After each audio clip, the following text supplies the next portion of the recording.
Strong, I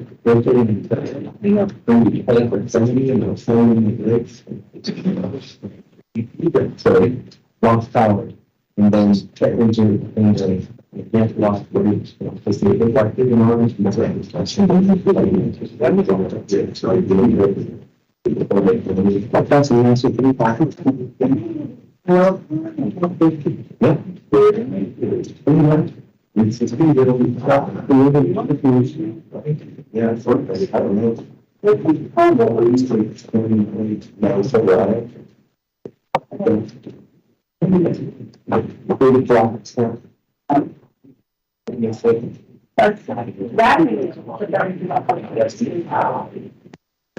Welcome to tonight's meeting of October 30th, 2023. City Council report. I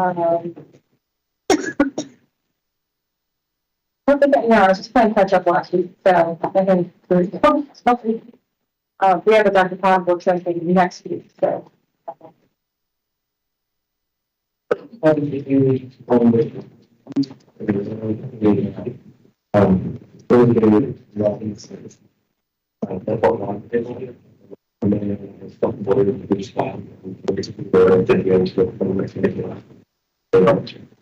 Get the Westminster, so really more the right place to be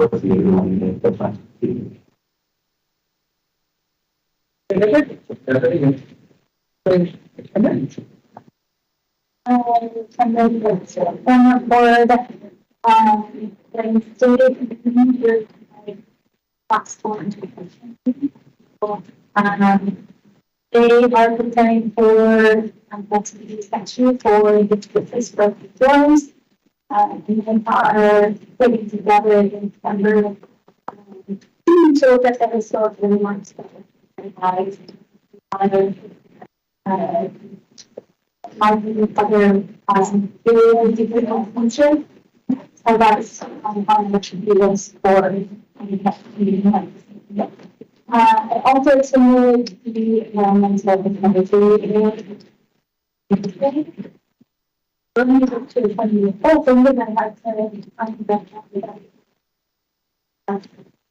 We talked about hosting network sessions and just their knowledge.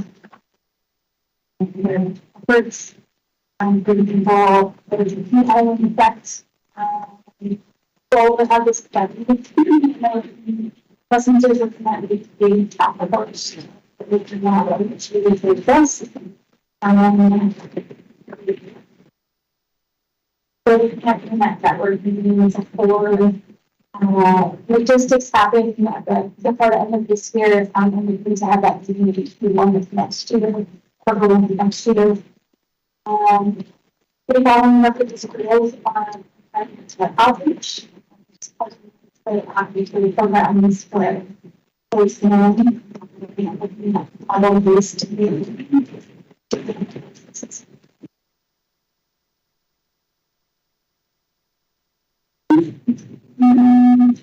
They are also, this is one ask that they ask in the sample that they limited available, so we are developed that. So Denver will have the zero waste policy that specifically focused on focuses on composting and recycling, specifically for highlights the housing and asked if there's any kind of ordinance that we could use to that stats.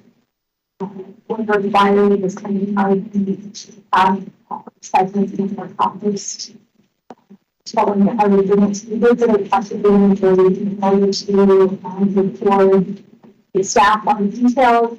They also did say that there are, knowledge that there are some people, just avenues with things as far as costs.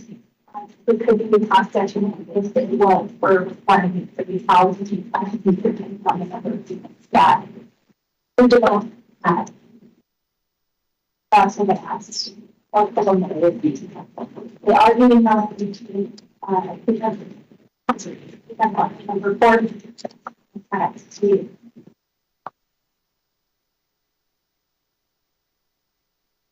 I'd be interested in learning more about what kind of scale, the book effort required from those things. One required from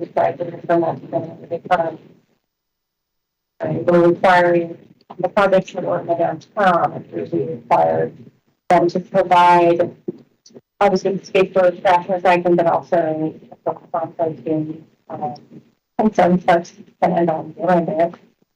So I'd be interested to, I can imagine like going down to a smaller scale type of multi-family project, that would be, more difficult, but maybe there's some difference in scale. Really, physically on a really a lot more to be developed within those communities from capture more biodiversity and for high density housing and that is possible. That's the one thing is just because if it's not a cost share, you have to break even point for it to be something versus no.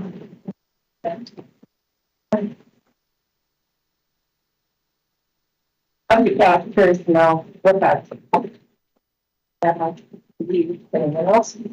Just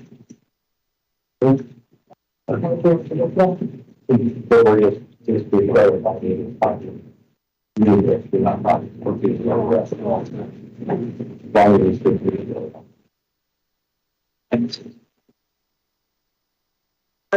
Also, last Tuesday evening, attended the property residence on the Councilor Valley, Councilor Emmons at the sponsored by Maker Housing and at the Alto. Very engaged group of residents, very engaged. So that was a good evening. It was a smaller group, 16 people, and so it was a good conversation.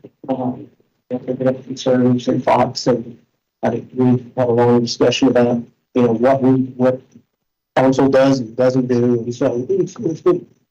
So that was good evening.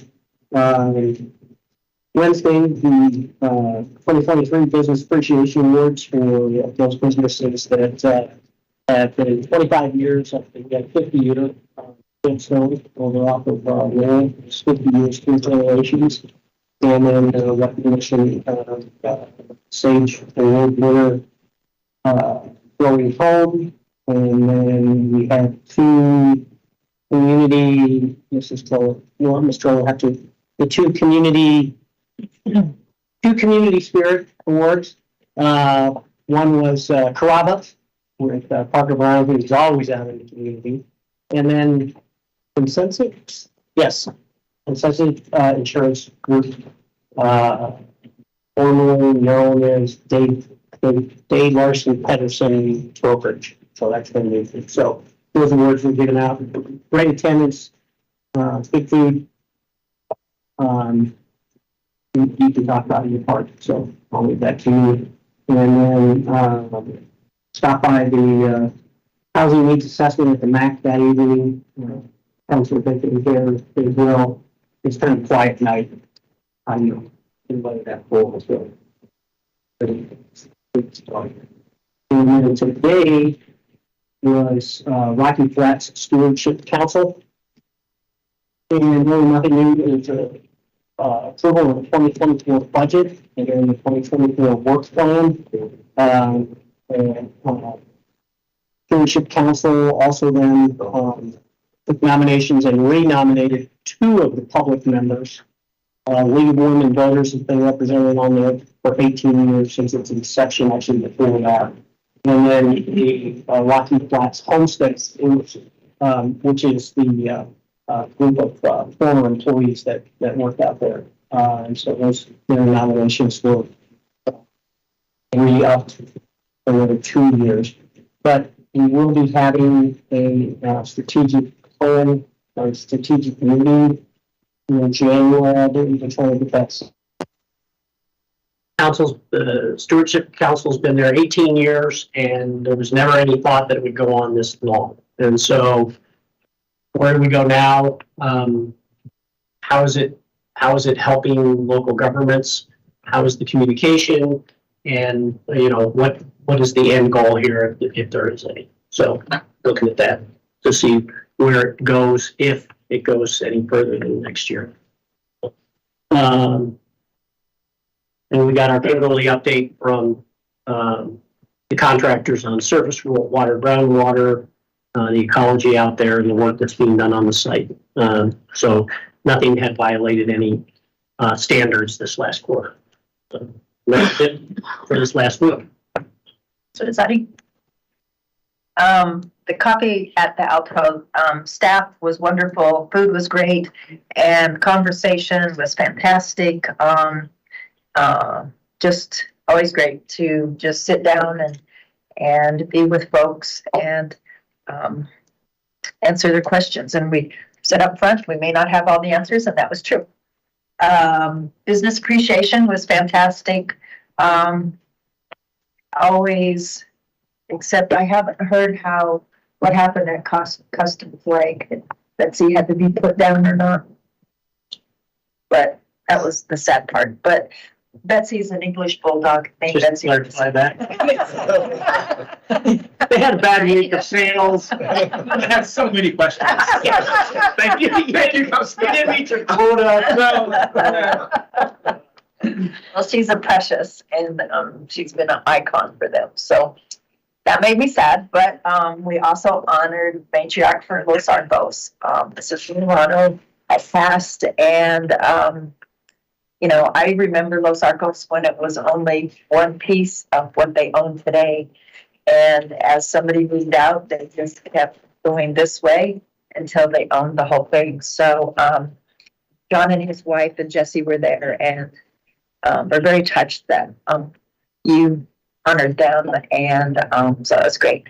AdCog dinner Wednesday night was in Broomfield, and we have questions from the governor that have been floating everything that I'm involved in as a mayor, and so had asked staff so that I knew we were on the same page, and every other city had the same answers, and we're going to, because the survey, no surprise, doesn't have a place to say anything except what they want to hear.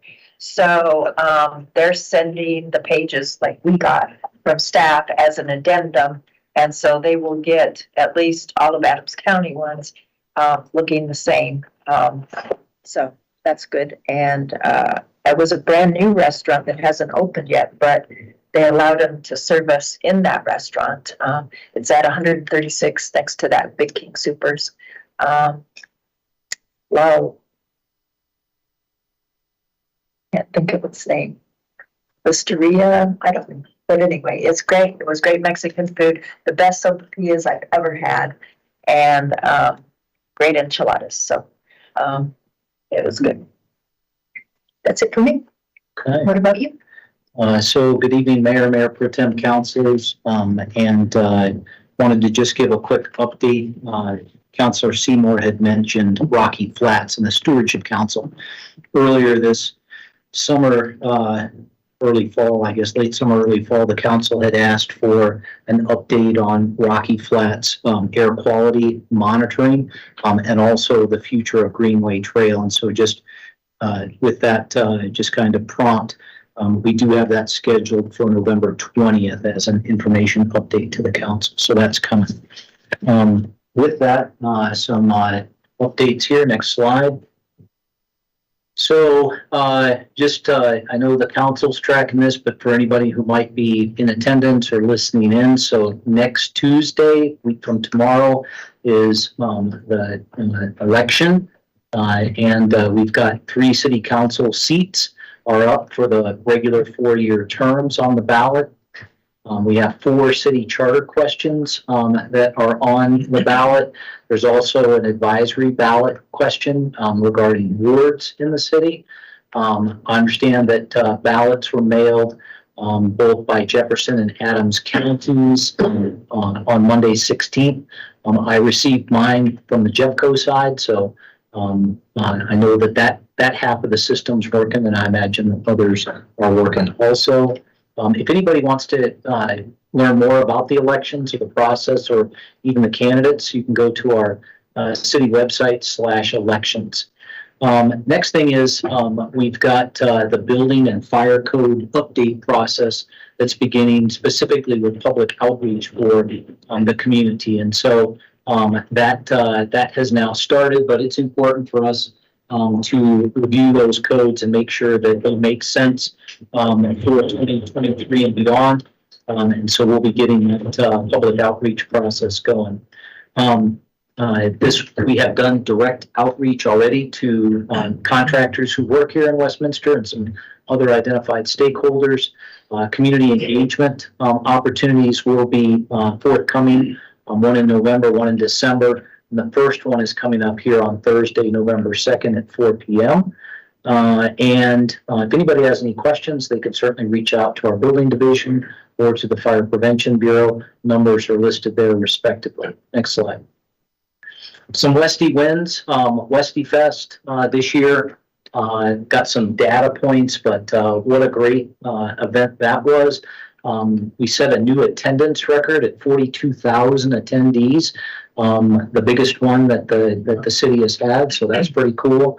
For anybody who didn't go and wants to attend next year, there was trick-or-treating, carnival games, hot air balloon glow, musical performances, food trucks, jumping castles, pumpkin patch, and a very dedicated shuttle driver crew, of which the city attorney and I had an opportunity to be shuttle drivers for a 5-hour shift. And every shuttle driver I saw had a big smile on their face. we did, Mayor. So it must have been fun. It was awesome. It really was. We had a great time, great conversations, and the community was very, very positive and upbeat. And frankly, folks kept saying, thank you for doing this. This is just awesome. And so it was a great event. But some of the data points there, 42,000 attendees, $10,000 in sales for the Westminster Legacy Foundation, $3,400 in pumpkin patch sales, and the list goes on. But just a great event. Look forward. I've already reserved my spot as a shuttle driver for next year, so I'm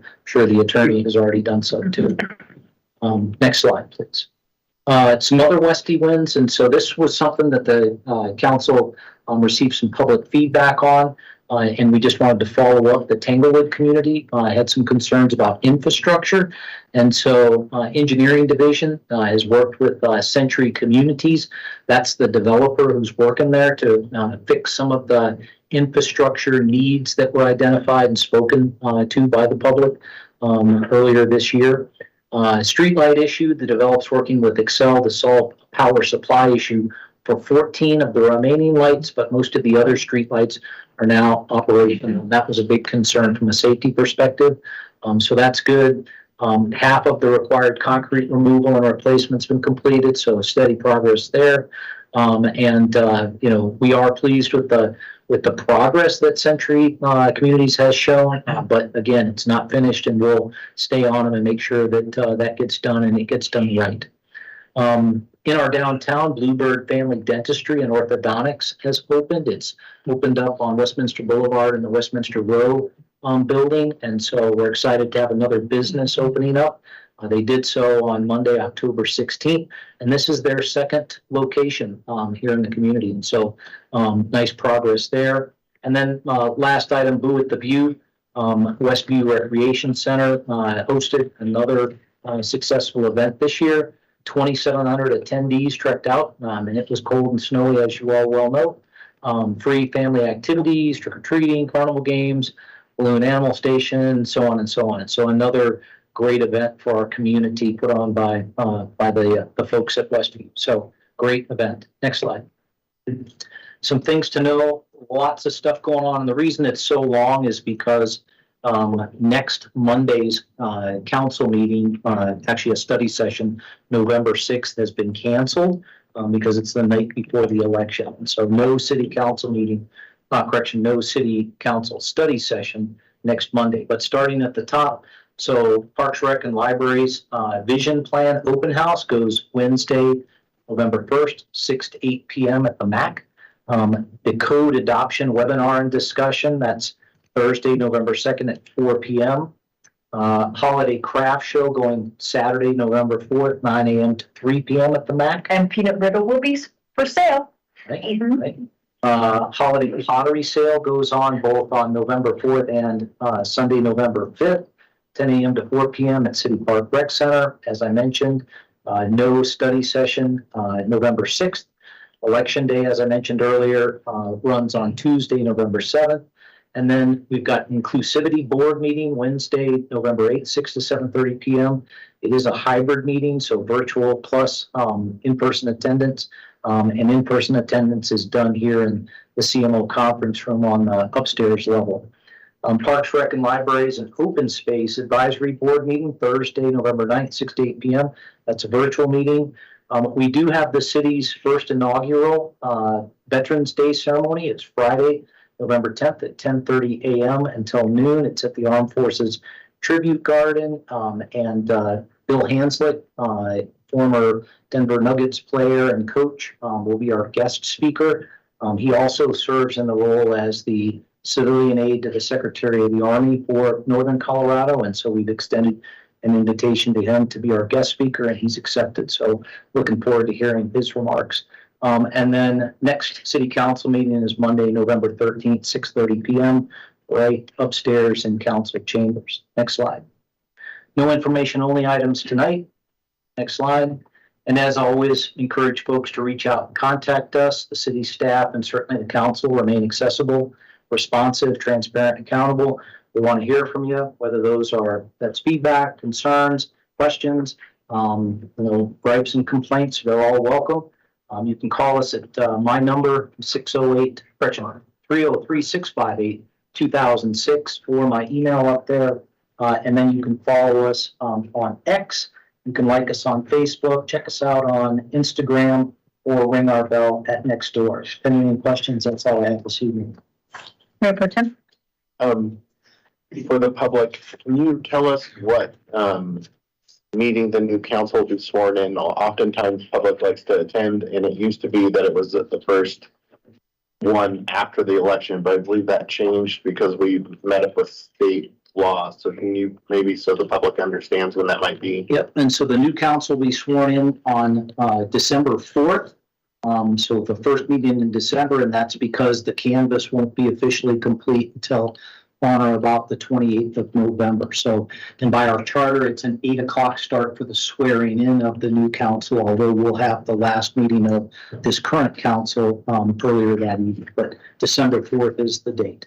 Thank you. Thanks. Be sure to get your green papers in, especially if you're able to attend the armed services or not, so they know who's going to be participating. Well, the state, for the Westy wins, do we do a close survey for vendors? For vendors from Members that attended Westy Fest? the Westy Fest? I don't know. Yeah, they're You know? Okay, we'll have to follow up. Next up. Okay, and so tonight, study session, we've got 3 study agenda items, if you will.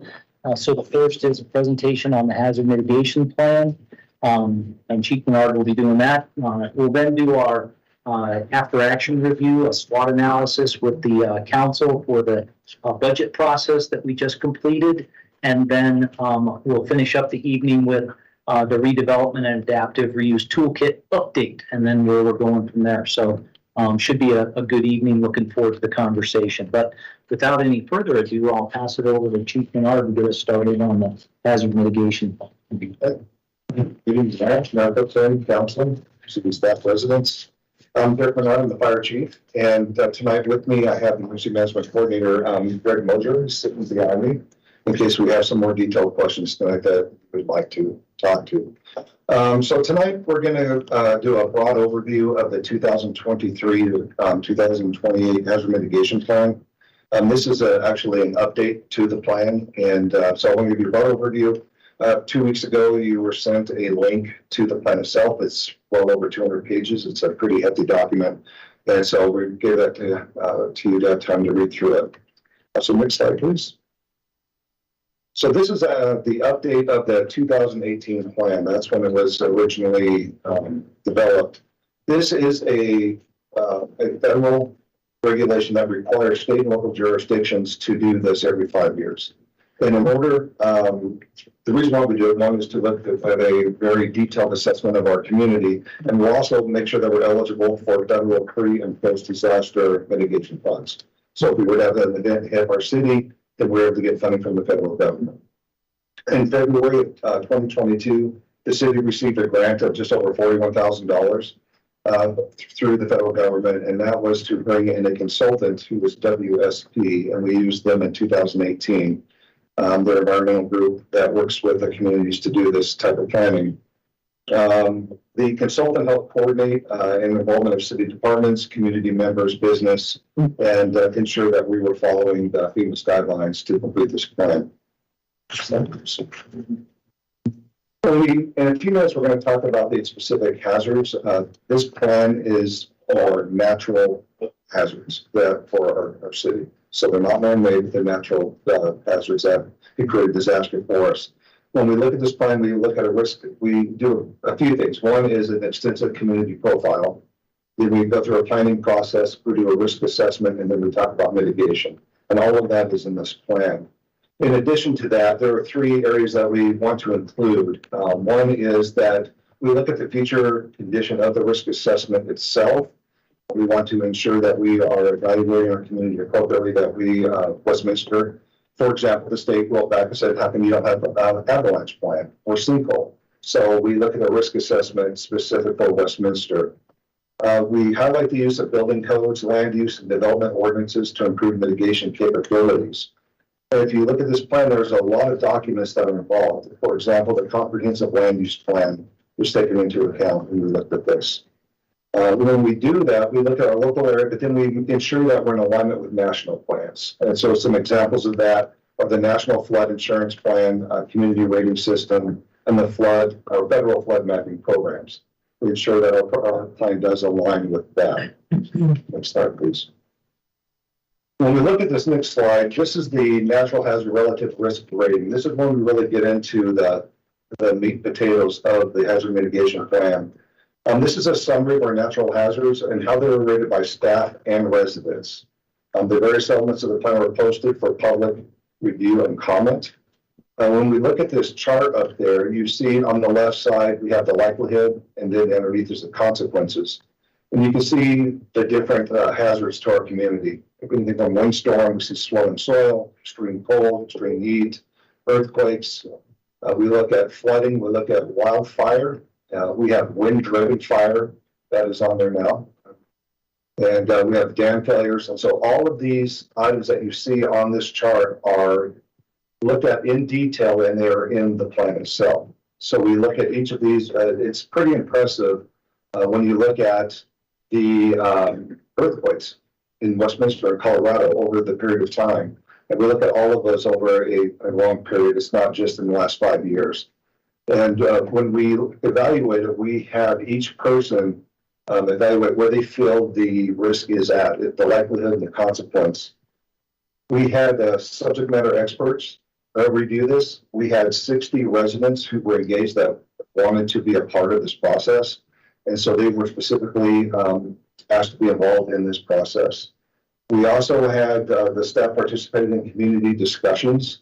We hosted many events at College Hill Library as well as Urban Street Library, covering flood, windstorms, and drought. Next slide, please. So the mitigation strategy. The last part of the plan in the book is the identify activities to mitigate hazards. And we identify the responsible department, estimated cost, and time frame. So when we look at each of those hazards, we assign them to different groups in the city to look at how we're going to mitigate the issue. We have an outline where we outline the adoption, the implementation, and the maintenance. So every hazard in this book under the risk assessment talks about the risk assessment to our community. Then at the back of the book, we talk about the mitigation strategy for each one and who's responsible with a timeline. Next slide, please. So next steps. So the staff, community stakeholders, and residents, we've been working on this plan for just about a year now. So there's been a lot of work put into this process. On August first to August 15th, we put it out for public review. So it was posted on the emergency management Facebook site as well as the emergency management webpage through the city. On the Facebook pages, to be noted, we had 55,000 reaches just for the hazard mitigation plan. We had 10,000 engagements on this plan, and we had 108 responses. So the feedback that we received back. The draft plan, we submitted it to the state of Colorado. We have received their feedback, and this plan has been updated with that feedback. And then it also has been submitted to FEMA. Now, the next step is for council to approve this plan, and we are going to bring this back to you on November 13th for approval. Once it's adopted by our city, then FEMA will get final approval, and that will be the final step.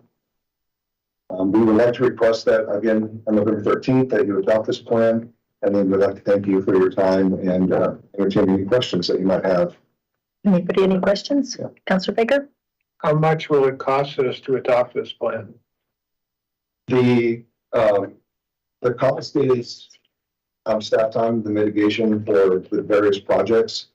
One of the things that the city has done very well is flood planning, for example. You know, in the 70s and 80s, it set us up well, which also has created a lot of wildfire breaks and that type of thing. So a lot of the work's already been done, if you will.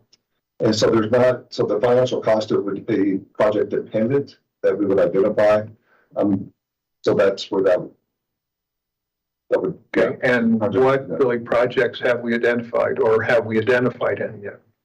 Well, we have a broad overview of, so when you look at the mitigation section, we look at goals that we want to test. A lot of it's awareness, preparedness, prevention type. The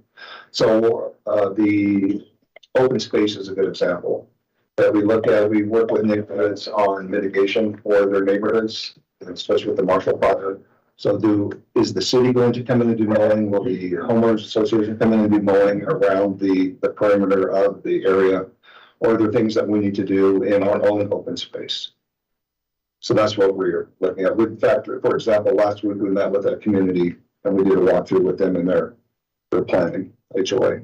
Okay, and I also was surprised that climate change is on there. Yes, sir.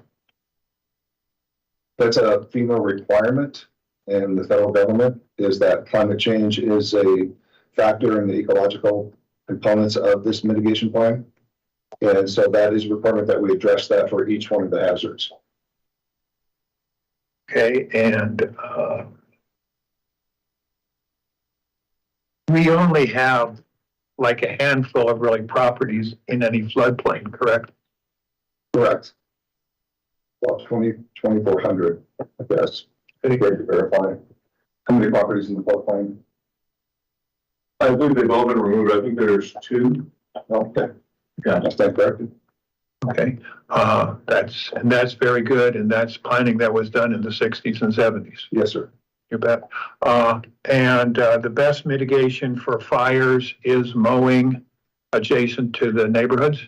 Well, it's not necessarily the best. So when we look at mitigation, we're looking at a number of factors. One is that.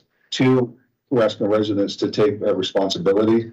And there's a program called Firewise that we encourage the public to visit the website, and we promote that through emergency management. And it talks about the first 5 feet within your home. What can you do? Getting rid of debris, what we call ladder fuels, weeds, just anything, any kind of rubbish, any type up against the house that could bring the fire to the house. Then we go from 5 feet to 30 feet. And that is an area that we will ask people to keep clear, if you will. And then it gets bigger than that. And of course, people all the way up to 100 feet. So 30 to 100 feet. So we are asking residents to look at what they store on their decks, on their porches, and really take accountability for their own property from that standpoint. So in other words, it's practically a copy of like people who live in the forest and what their suggestions are to help insulate their house from fire. That's correct. Okay, and one other thing. Just a minute. Oh, have we ever received any funds? We received 41,000 last year. Well, that was as a grant to A do grant the for place. this, yeah. But have we ever received any, impact funds, like in the Big 12 of what, 2012 or 2013? With the flood. Yeah, when we had that flood, Mhm. we came through practically unscathed We did. because of the planning before, where you go to Boulder and Longmont because they're built on the rivers. They got really hit. They did. And is the dam any concern, Stanley Lake? We're not concerned. Thank you. Counselor Demilla? I was just wondering where hail, like a significant hailstorm fits into the matrix, because I'm having just experienced this for my day job. It's just a significant cost to the community and in terms of staff time as well, and then this cost of lost. We will go back to this slide.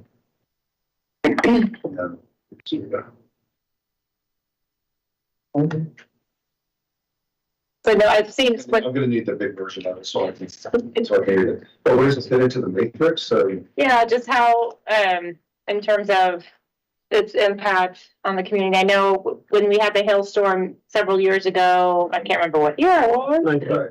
But something. July 5th. The insurance person will know. Of course, you would know. Be specific. Yeah. But just that, just to, or maybe we reacted enough where we feel like we're pretty fortified, at least with our public assets, but. Yeah, the unfortunate thing with the hailstorms is that they're becoming more severe. Yeah. Every year, Yeah. the hail's getting bigger, become more severe, creating more damage. And as you know, Colorado our state is hit by the most severe storms, if you will. And so from, our standpoint, or from the city standpoint, it is about insurance. It is, with the vehicles, with the roof, with the homes, and that kind of damage that can occur from that. That's one of the pieces that was, with the climate change aspect of it, is attributed to that at the time that they are becoming more severe every year. So, yeah, I don't have a great answer for what else we can do about hailstorms. And then where does it kind of fit into this matrix? Severe storm, severe one. E4. Yeah. Yeah. Severe storms, yeah. Because I was thinking winter storm. Okay. All right. Well, Counselor Sadi? Thank you for this presentation. I'm curious about, so you said the state approves, but is that a requirement from FEMA that Colorado needs to approve it first? Yes, sir. Okay. Because those federal grants, they require the state to have approved first, right? Yes, sir. How does this fit into the county mitigation plan? So each county has their own. Mm-hmm. How does that fit in? So when this plan is developed, that is taken into the equation. It says what does the county view as the hazards, for our area as well. So that is reviewed, and it is part of the planning process to develop this plan. But if there's a conflict of tactic or strategy, if the county has one thing and we have another thing, which one takes precedence? Well, the county supersedes the city. When we look at emergency management, really the county is above us. So really it's state, county, municipal level when it comes to emergency management. So whatever we come up with in our plan needs to align with, it cannot conflict with. Right, so it does align with the county. So obviously we have Jefferson and Adams County, then also the state does take a look at this and prove that it falls in line with what they feel the hazard should be. But even if it would conflict, the county would supersede. Like, that's what you're saying, is that if we have any rules or policies in place, we'd have to follow county first. So the hierarchy of emergency management would come to the very top, then state, then county, then city. I'm going to refer your question to Greg Mosier on that. Greg, did you have a question? I didn't catch the question. Greg Moser, emergency management coordinator. So if Westminster does have a conflicting policy with the county would supersede any Westminster policy. for emergency management purposes. I don't think that's the case. Because in Colorado, municipalities that have 100,000 or more are in two different counties, can have their own emergency management programs. So we work very closely with both Jefferson and Adams County, and we coordinate with both of them on all aspects of emergency management.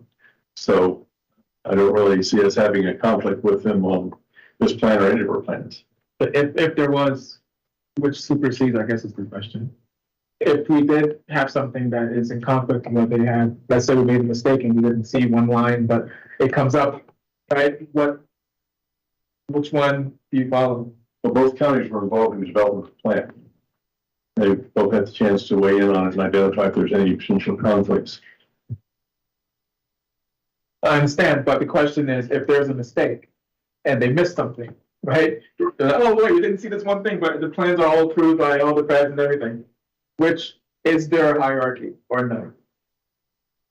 I would say no, because this is a local rural state.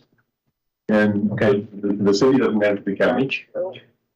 I'm sorry to step over anybody, but I mean, we have real experience with this. So for example, the mask mandate, city council said, no, we're done with that.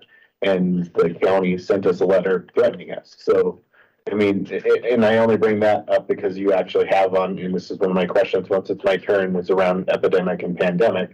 And that's a real scenario that we, or maybe not all of us, I don't remember when it was, but at least some of the members of the council faced. I think it was this whole council, correct? Maybe not everybody agreed with it, but so to your point, that has happened before, and I don't know who supersedes it, because like it kind of just went away. We didn't end up going too far into that pissing match, but it could have. I mean, and I think it just kind of got dropped. So I don't know who was right and who was wrong, but I guess that would be a real world Counties have scenario. public health authorities, but so do you guys. In our charter, you are identified as our public health representatives. So, you know, did the county come down and punish you? And, you know, They threatened us. We had people sending letters and asking for us to be. But I guess I think, in my opinion, Councilor Zadi, it's going to depend on what it is, because it seems like it's kind of spreads across a lot of things. So in that instant, if they really wanted to push it, I think the courts probably would have decided who was in the right. But, you know, so it depends, I think. Sounds like a gray area. this is primarily between us and the federal government. Make sure that we are meeting federal government guidelines and we're eligible for federal government funding. Because neither the counties nor the state are going to be really coming down and giving us a lot of mitigation. So that's been our primary focus, make sure that we're maintaining our federal compliance.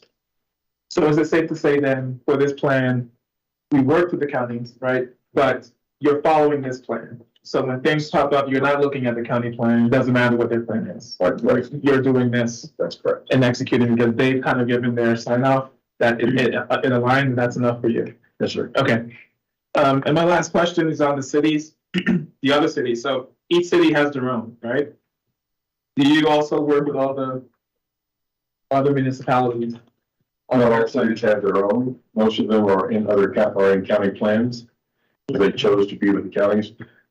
Before I was here, Westminster decided to go with its own. I think that's because we're in two different counties. And the natural hazards in Adams and Jefferson are very different. So it was decided, I think in 2010, that Westminster would have its own plan. And we are the only municipality around us that has their own plan. Really? So now I'm curious, sorry. So the municipality has a choice to either stick with, so make their own plan or to adopt the county plan, is what you're, right? You have to participate. How many, do we have a list of how many cities actually have their own plan? Are we one of 10 or are we one of like 50? The only city that I know of in Colorado that has its own plan is Aurora, but it's also in multiple counties. But us and Aurora Us and Aurora in the state. in the state. Wow. Nice trivia question. Thank you. I will remember that one. That was a good trivia question. Yeah. Thank That's you. like counting at the city and county of Broomfield and the city county of Denver. Okay. Councilor Emmons? Do I understand that we would get reimbursement if we were to send resources and aid to other parts of the country? Through this plan or through, and we do so in the wildland arena. And we also do so in the USAR, which is the Search and Rescue, so for hurricanes. So we send aid out to those specific, and we do get reimbursed for those. Just because I'm just making sure that I'm reading clearly that we've responded to hurricane efforts. And that's part of that process for reimbursement is if we have this plan, we'll follow it and be able to be reimbursed because it's adopted. Well, what I just mentioned is it's a different segment. It's not part of this plan. It's that we choose to be a part of the wildland community, which is a bigger system, a federal system that we are part of. And then USAR is also separate. So they are going into like a community that would be like Westminster, that is, you think is so large that the community can't take care of it themselves. And that is superseded, even the county or perhaps even state level, that they do bring in national resources. And that's, That reimbursement is tied to the disaster declarations associated with those disasters. Councilor Seymour? Pass. Got my answer. Thank you. Mayor Pro Tem? I'm just curious how these things got, on like the thing, and I apologize if it's in the memo, but on your, like, for example, epidemic is a likelihood of C. I understand kind of highest to lowest, but who decided what's most and least likely? Yeah, that was the group effort. I mean, everybody that was part of this planning process, they went through this exercise to identify what they felt it should be. And then it was really a consensus based at the end. It's not necessarily data driven. It is data driven. With the data in terms of numbers of 60 people said yes and 60 people, like what makes climate change highly likely, most likely? I mean, Well, the science is fairly clear on it, that the climate is changing. I think the climate's been changing since the Earth sprung up, but what makes it the highest risk? I mean, I'm trying to understand this, same with epidemic, pandemic. So when you look in the plan itself, and you look at each one of these individually, and that's what the panel was asked to do. It talks about the history of Colorado, plus actually the United States, our community itself, and we really dive or narrow it in. So when they look at that, they're looking at the history, the trends of snowstorms, of earthquakes, of hailstorms, and how they're starting to increase and become more severe. So this is just not really an effort where somebody just sees these and puts them in. They're given information to help make that decision. I guess I have some objection to it, but I mean, by and large, that doesn't really drive what the plan necessarily does and helps us mitigate and has us prepared for any of these variety of different things and allows us to be open to the federal funds is really the crux of it. Am I right? The crux is getting the fund if we have a disaster declaration. One other question I have, and I know that, and you mentioned this in your opening, that this is specifically around these natural disasters. And I know in the past that we have had a presentation about just our general approach for things that aren't necessarily natural disaster, because I know that we have a plan for that as well. Yeah. Is that something that might be coming back to us at some point to talk about that and any updates that have happened with that, or do we feel comfortable with the plan we have in place? Well, currently the emergency operation plan, it would address that, and that's being looked at as we speak. It's kind of happening at the same time with this hazard mitigation plan. But the emergency operation plan is a broad umbrella over the city. Then underneath that, then you have what's called an annex that would address hazardous materials, for example. We have an annex for that. We have one for cyber attacks, cyber security. So that has its own. So we look at it broad, and then we narrow in on each one of those as well. Well, I'm glad to hear that, because I'll be honest, and I brought this up when this was brought before, when I think I was first on council, so I don't even remember how long ago it was. But I didn't feel that when it was addressed with us, that there was enough discussion around, say, terrorism attacks. And I would say, unfortunately, the world's gotten a lot uglier since I even brought that up. So at some point, I hope we get to hear more about, some of the work around that, because to be frank, wouldn't have even fathomed some of the things that we've seen even in our own country over the last couple of years. So I want to know that, this is good, but I want to also know that we're preparing for those. And I know that, any combination of things that we've seen, that would be an all hands on deck kind of thing with city staff. So I look forward to hearing more about the work you've done in that area as well. And I appreciate this. One of the things that when the war broke out in Russia and Ukraine, so there's actually we have a nuclear attack annex now because of that. That Greg had worked on, and because of the time, and that was a possibility. So, yeah, so that's what we. Great, thank you. Thank you for giving it to us early so we could digest it. And great questions, and thanks for being here too. Thank you. Thank you. And just for the council's information, this will come back to the council on November 13th. 13th for approval. Okay, so this was just to kind of make sure that you understood how it was put together. Okay, Perfect. Thank you. thanks, Chief. Thanks, Greg. Okay, moving on to item number 2. This is the City Council's after action review for our 2024 budget process that we frankly just wrapped up last Monday when the council approved the 2024 budget. And so Chris Lindsay, our assistant city manager, is going to lead you through the SWOT analysis. If you haven't conducted a SWOT analysis before, it's nothing out of the ordinary. We are going to ask you to provide things that the S stands for strengths, the W stands for weaknesses, the O stands for opportunities, the T stands for threats.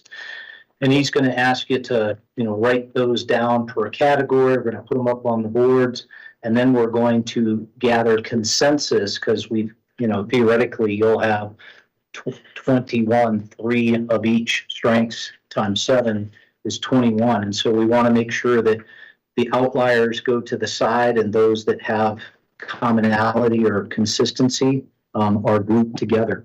And so he'll lead you through that. But what we did provide in your agenda materials for tonight was the SWOT analysis that the staff did this past Tuesday.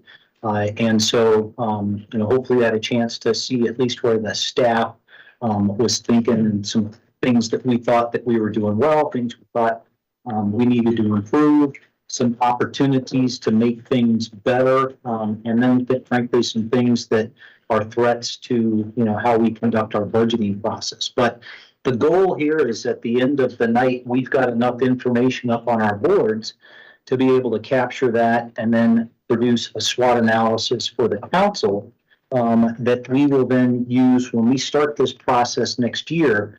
We will start the workshop out with the council and say, this is what you all told us we needed to work on for this next cycle.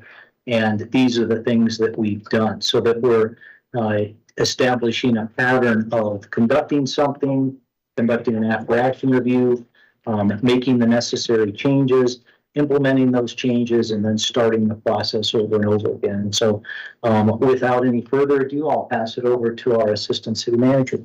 Thank you, City Manager Freitag. We're going to do a similar exercise to what the staff did that I see some folks trying to zoom in closely down there on so you could read. Sorry about that. Staff started the budget development process for the 2024 budget. The agenda memo said March of this year, but really we started earlier than that, setting out goals and other items, and in terms of continuous improvement of our processes. And certainly we want to seek council's feedback this time around and, as Mark said, incorporate that into our budget process. We'll be starting in a couple of months here. It seems like it never ends.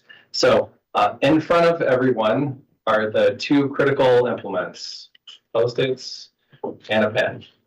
And what we're going to start off with are writing at least 3 strengths and at least 3 weaknesses. And when you're finished, we're going to put them on the board. Mark's got a nicer handwriting than I do, so I think he's going to write those out for us.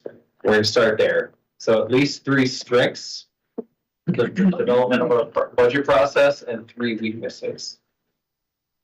To be clear, strengths, weaknesses, internal. Internal facing. And you want one per Post-it. 1 per Post-it.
Just doing strengths right now. Strengths and weaknesses. And weaknesses.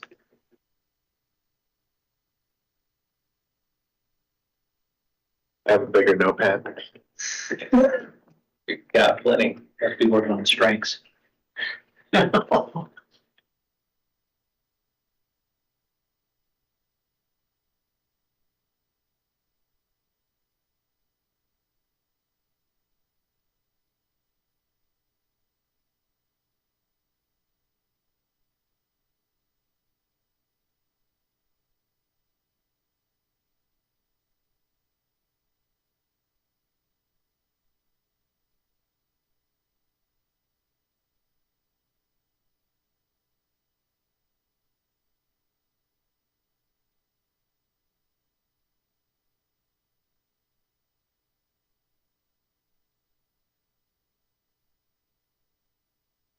You're talking about.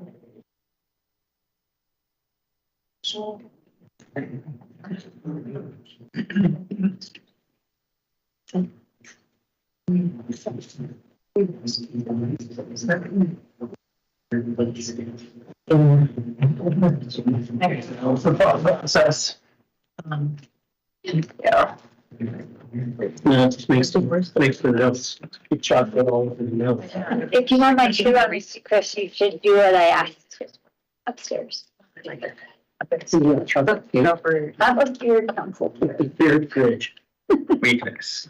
Makes the meetings longer. It's everybody time for you. Diabetes, that's gonna be my week. You know, Getting sugar, expecting a long night. make sure we have plenty of energy. You're right. Council concepts internal. Staff.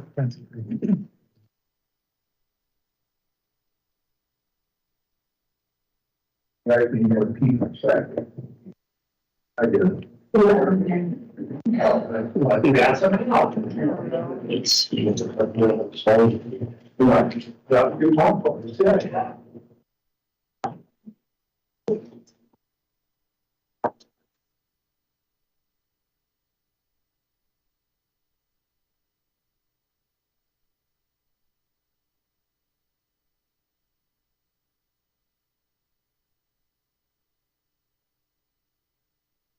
You get two and two. Are we gonna- Somebody get- Dun, dun, dun, dun. That's all you got on that? Dun. I find, I'll stick with the ones that are the most important.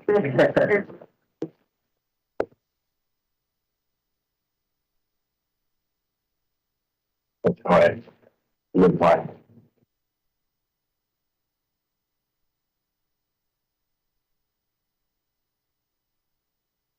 I'm eating more protein.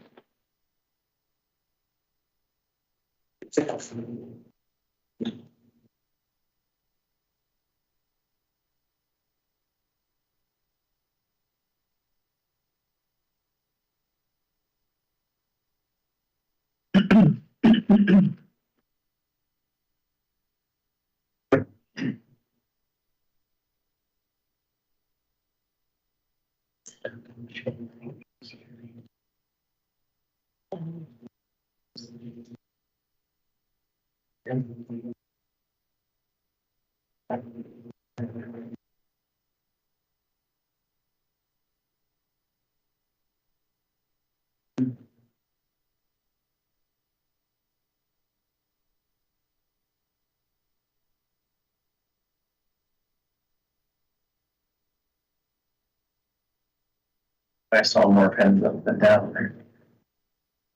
All right. If you're finished, or if you're contemplating and need a break, you stand up and put your strengths stickies on this whiteboard. Weaknesses over here. And someone else is going to then organize them, correct? We are going to. Extra candy if you can read my handwriting. Yeah. You're writing that.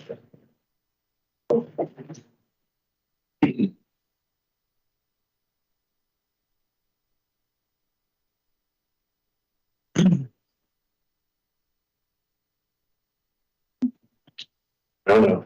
Usually the person forgets it. That's right, because they bumped it up. It was such a pain in the butt. But then we gotta start doing this.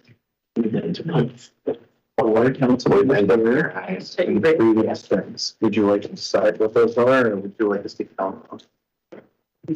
How do you want, and we need 4 people with strengths and Or with weaknesses? 4 with weaknesses and 3 with strengths. Those are the weaknesses. You guys are gonna group them to identify those common themes. If you've got, I don't know, 21 over there and 21 up there, but you're looking for common themes that you all are seeing as weaknesses or strengths. So, go ahead. Do you want to go? Clearly, hammered. I'll go to wherever you tell me to go. Good weakness, where are you going to? Right here. See? Okay, the rest, or one more need for weakness. Yes, Jeff. Okay. I don't know who we're missing. You can send them wherever you want. Oh, Who's great? This is. send them to teachers. Weakness. Who's under these? Yep. All right. I don't have the early classes on this grouping, but it looks. Yes. Maybe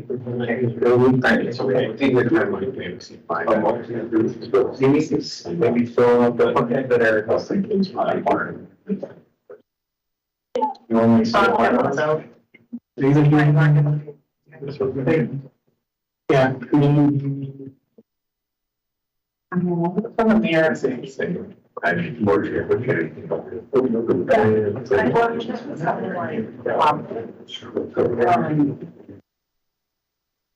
Okay, here's early, this is also early. Timeline. Organization structure. Early guide. Back, we got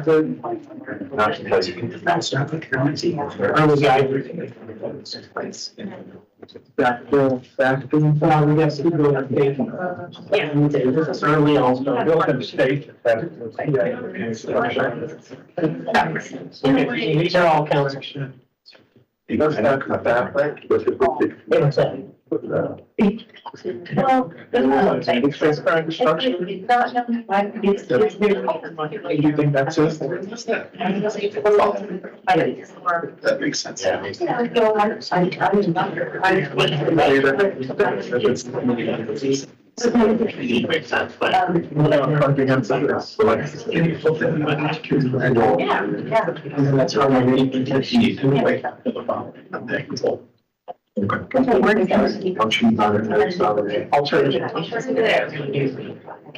No brain cells in the markers.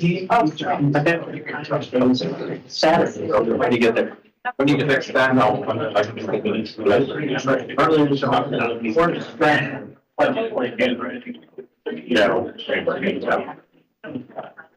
All right. Right up here, I'll pull the contributions down to just pull it, and you can report out. First I recognize, like our top, remember, It's right on the wall. That cool stuff. I felt the more connected for sure.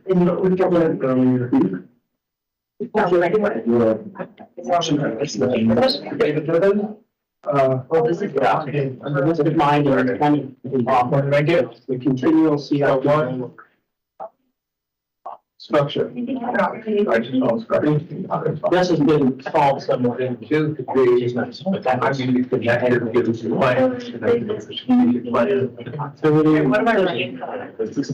You know, when you work in.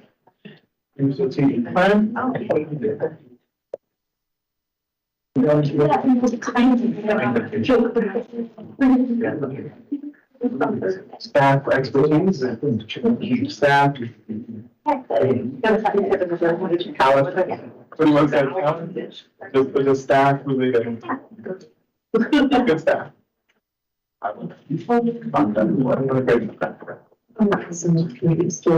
Yeah. But I thought. They don't.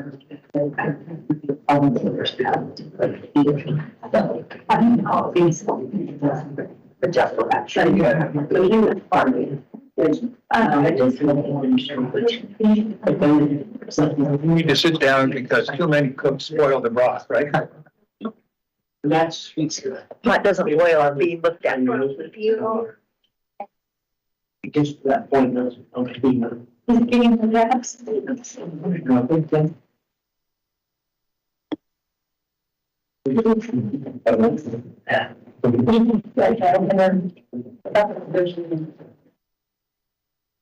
little bit. I like working there. Years of.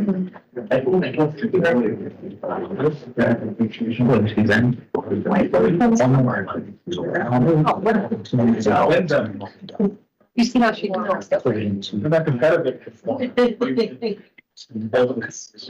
I'm a 10. It's not a contest. It's not a contest, but we have to. That's it.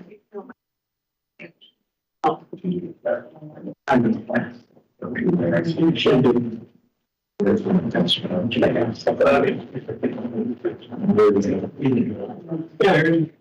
of get one, 5 or 6 students. And then.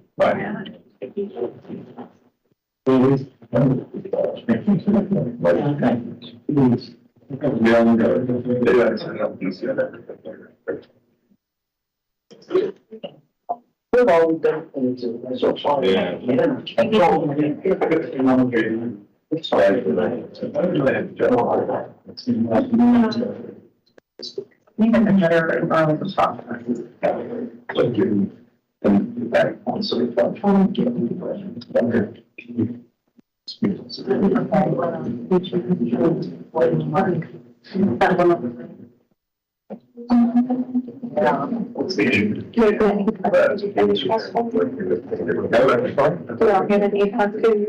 Finish faster.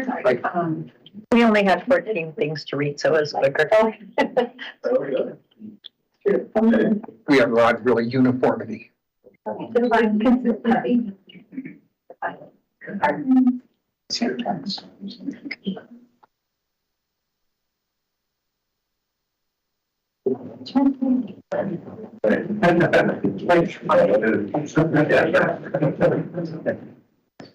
timeline with it.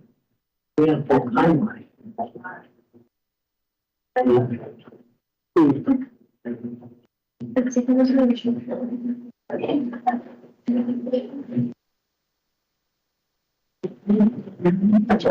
only three of us. Right. We need to all have. There's 14 of us. Yeah. It's peak. Yeah, it's a feeling. Yeah, and almost the deep new organization just kind of thinking about. Is there only 14 strings? What's up? The mayor said. Without too many drawings. So 2 of us putting strings. This was, the budget period. Budget period. Oh. You want me to do The string. I'm gonna go right into it. Thank you, string. That's what I was looking for.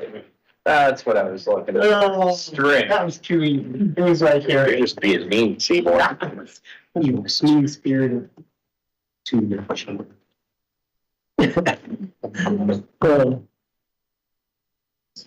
All right. Now I'm gonna ask those of you who are kind enough to do the writing to give a brief report out on the themes your group saw. That's the reward you get for having lovely writing.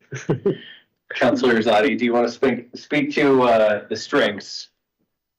Yeah, so we basically saw that the themes from all the post-its that we had in our strengths centered around structure. So related to how the budget is structured and how it's data-driven, how it's connected to the strategic plan, and how it's staff-directed. So the staff-directed one means that we saw a level of expertise in the staffs. You know, the data, the actual output was very well driven. It was well organized. So that's really what the themes were around. It's really around the structure, the organization, and the data drivenness of it.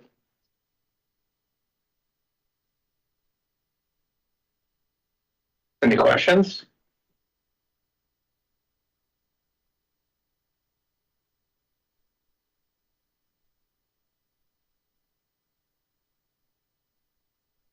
Okay, I'm gonna stay on because any chance to stay on. It's always good. Okay, so as you can see, we first one up there is the timing and opportunity for council review and input. It just felt like sort of on our heels a little bit with having to react quickly to information and not feeling like we had gotten in there early enough to provide direction. Second one is also about time. Part of that was not feeling like it's also the quality of our sticky notes. If we could improve that. No, it's fall. That's fall. That was a beautiful interpretive move there. Time and support for negotiation and of different, trade-offs or things that were important to us. It just was that one night. I feel like, and I think we all kind of felt a little like that was not enough time, and also not enough time, I think, for staff to be able to look at trade-offs as well that were realistic. And yeah, we feel like there could have been more time appropriated to that. And then I think a lot of us felt like the community-driven requests and the process for that wasn't very clear, and maybe it should start earlier so that, it's not just, we feel like there were some that maybe were missed. And so, and we also didn't feel like we went out and solicited for those types of requests. So that could improve. And then finally, just understanding when decisions have to be made, because in a way, it's kind of like we were going down a path, and like, even though we wanted some things to change, it was more, well, we're already going down this path, so we have to go. And so it would have been better saying, okay, we're going to figure out the structure by this date. We're going to, make this decision by this date, and having just some better clarity so that we knew when to push for things. Any questions? All right. Next up, we're going to do opportunities. Cody, did you get the picture? Next up, we're going to do opportunities and threats. So same here. And here we're thinking about external facing, right? Opportunities, threats from outside the organization that we foresee.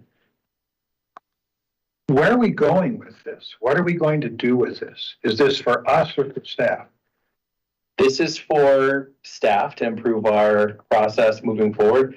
I think it's as Manager Freitag mentioned, as we start our budget process with you all next year, we're going to say we heard these things and we've implemented them and changed in these manners.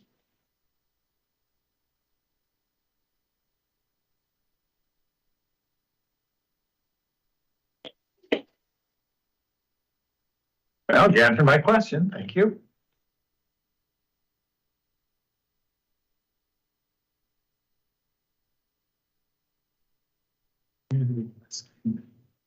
That should, Yeah. that's. Tapping into AI, we're gonna have like a chat GPT budget. Make a budget. That's Chris. Chat. Chris. He And became, Mr. Lindsay, what were the categories again?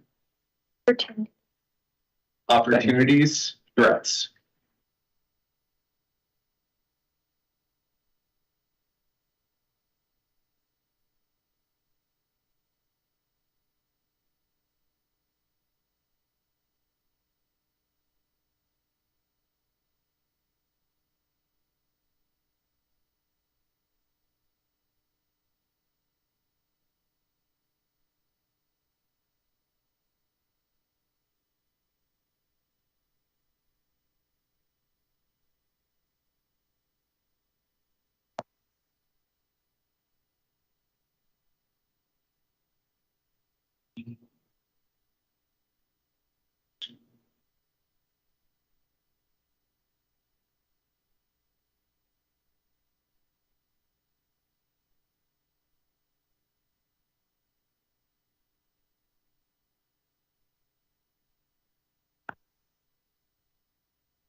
That was good. Right up.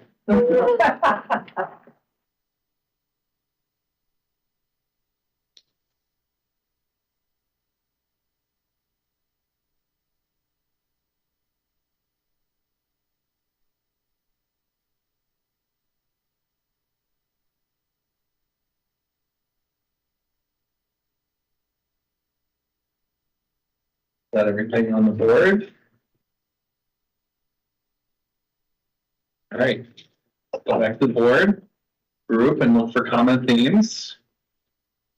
I would stick with the same groups to make life easier.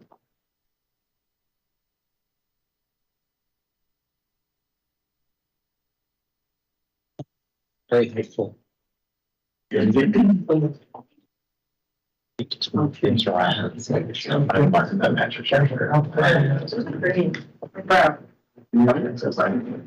changed. I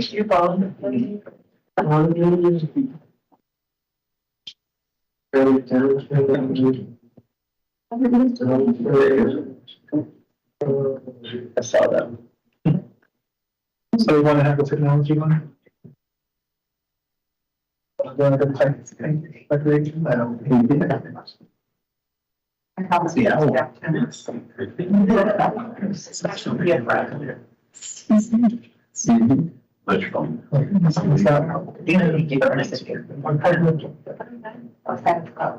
Great timing. Which is we have. This timing. Great. Okay, here's. Yeah.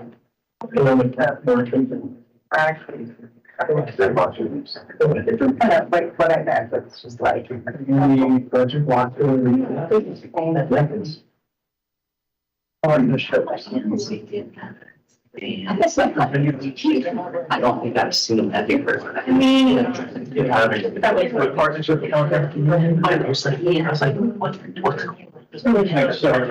And then I saw that too. Interactive subjects. Just not being able to make it into your own structure. So I don't know if that's necessarily the thing. That's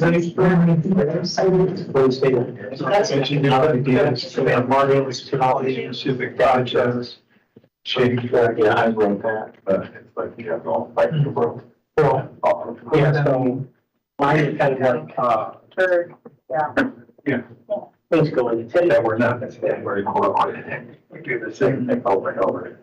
This could all be changes. You're right. So changes, these are all changes. Wait, that's not your, that's not your answer. It's gonna be changing every single one. Yeah, these are changing. Don't wait. alternative. Well, like structural changes. They come to having lived in the structure. Now, now I see it. Now you see it. Now I see it. Price. Car sales. This is retail, this kind of goes together, shifts in retail sales, EV car sales for retail. Oh my God, you actually can.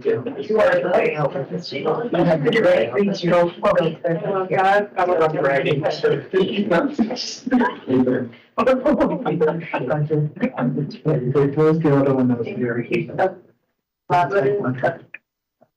Maybe layout, we put it in our community again. Or we can have a layout class. Yeah, that's. Yeah. You know, with this one, there's a work there, there.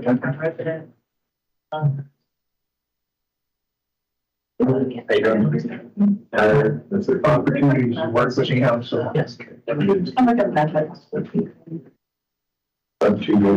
you opportunity. It's to the opportunity to better employ interaction. It's for a while.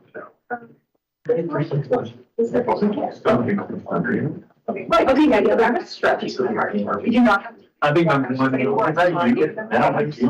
It's community, but. I was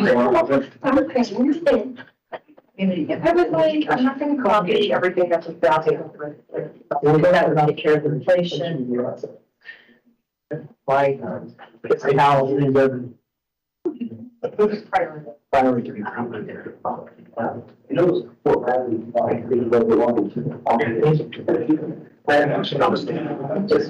this never happened. It's not. It was what you call it more, even in the marsh, the fire council.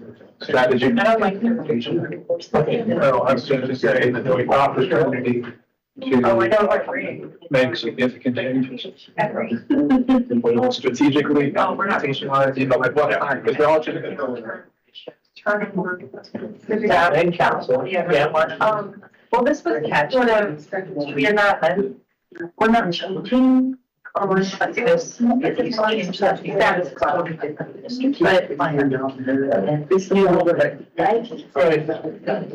Question on that, is this here? Yes, that's the climate change.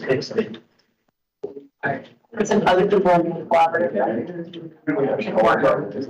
Oh, okay, I see, it's a comparative.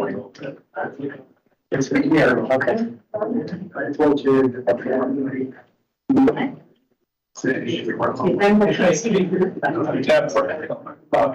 Using technology to say layout.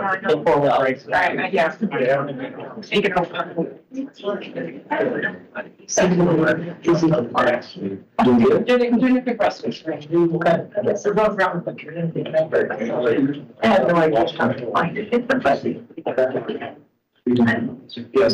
afford I don't realize there's a dinosaur here in this meeting. That's our budget dinosaur. That's a distraction. I like it. and maybe a threat. Could be both. Did you not see this? That we were in here sitting in front of Mark the whole time. I didn't see it. It's a mascot, good luck charm. I like it. Good to have a mascot.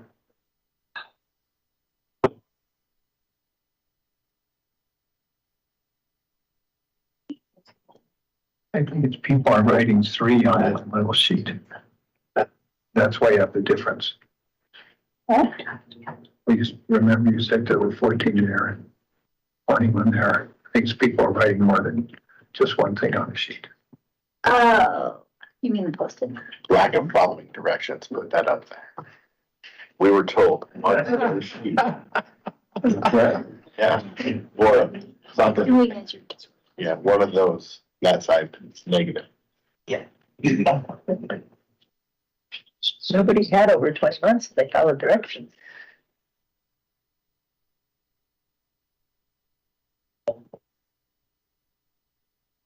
Gotta get our Post-it notes somewhere other than dollar store. Oh, it sounds like a good savings to me. Just don't have a lot of sticky to them. It's one of those things, you spend that time chasing them. They stood up long enough for. Well, we got, I think we're waiting for Rico more to join us. Okay. There's one. Well, people think they can just take breaks when they want. Okay, what the? We call that initiative. that's right, or panic. Well, I don't know. I should have done on these.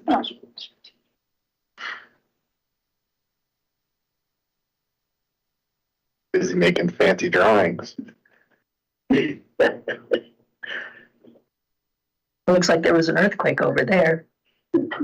Trying to read. I don't mess with. Yeah, that's really bad. Hey, people asked, I delivered. All right. Sorry. I first thought it said demonic. Counselor Baker? Oh, that's making me. Absolutely. Opportunities in the budget. The highest one had more involvement with, the community and educating, the community to the challenges we face in the budget, number one. Number two was opportunity to make changes in the way we do the budget. And those must be in line with our plan, the strategic plan. And then the other opportunity, the last one, was how we can use technology to better allow participants, whether it be the staff or the counselors or anyone else, to do a better job informing the plan. One of the ideas was an interactive model that we could take things in and out of and know how that affected the rest of the plan.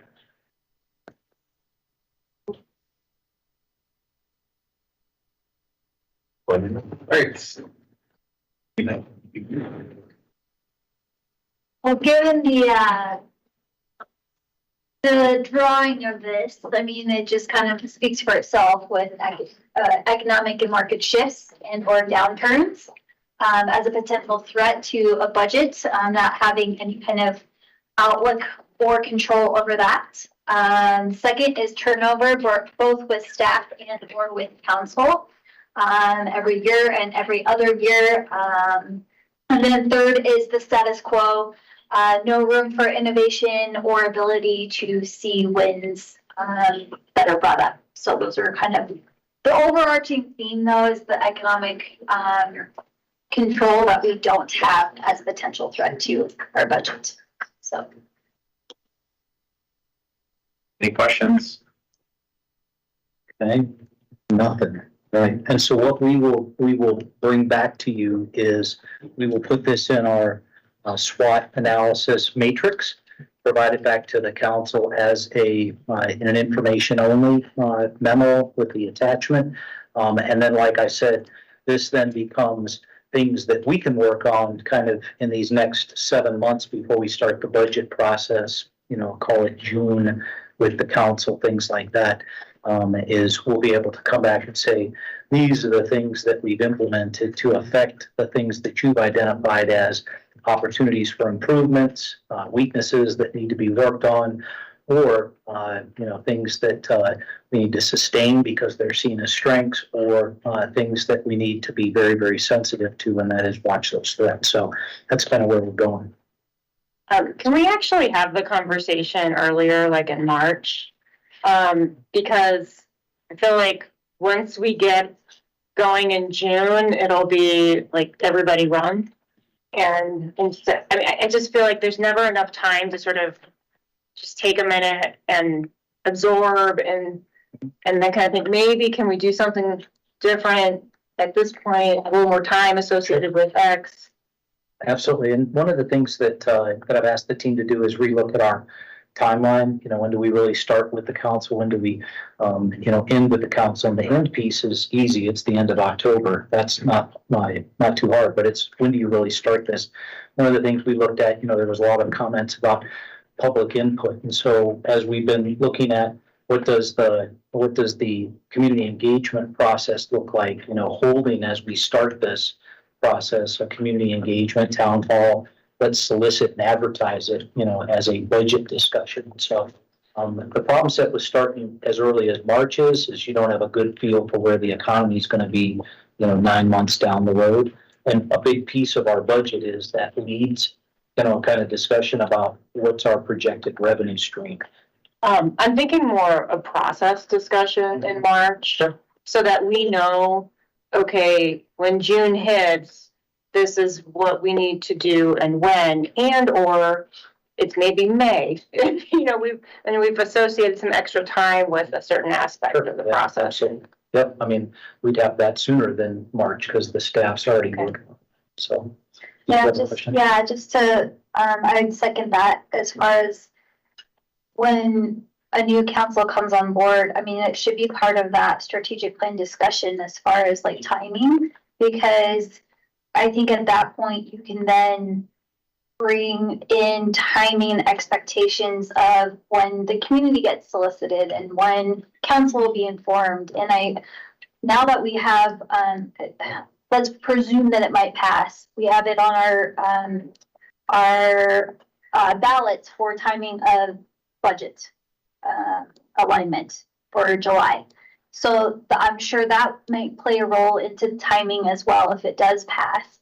And so therefore, I think if you have just a outlined expectation as far as and even pieced, I liked that part that we had as councils, we had pieces, but I think what was missing is the entire budget and how it related to each other. We each got a breakdown of certain departments and certain structures, but I think that the missing piece was the overall budget and then having input to the final piece. And I think if we're able as a council to have what staff puts together for the SWOT analysis, but then have council plug in their detailed thoughts, because really truly this is our budget. This is our policy. And the only thing that we get to delve deep into for the city. I understand that the city then does the day-to-day work and the day-to-day items on it, but truly this is the only thing that council really truly has in its purview to say we want X, Y, Z.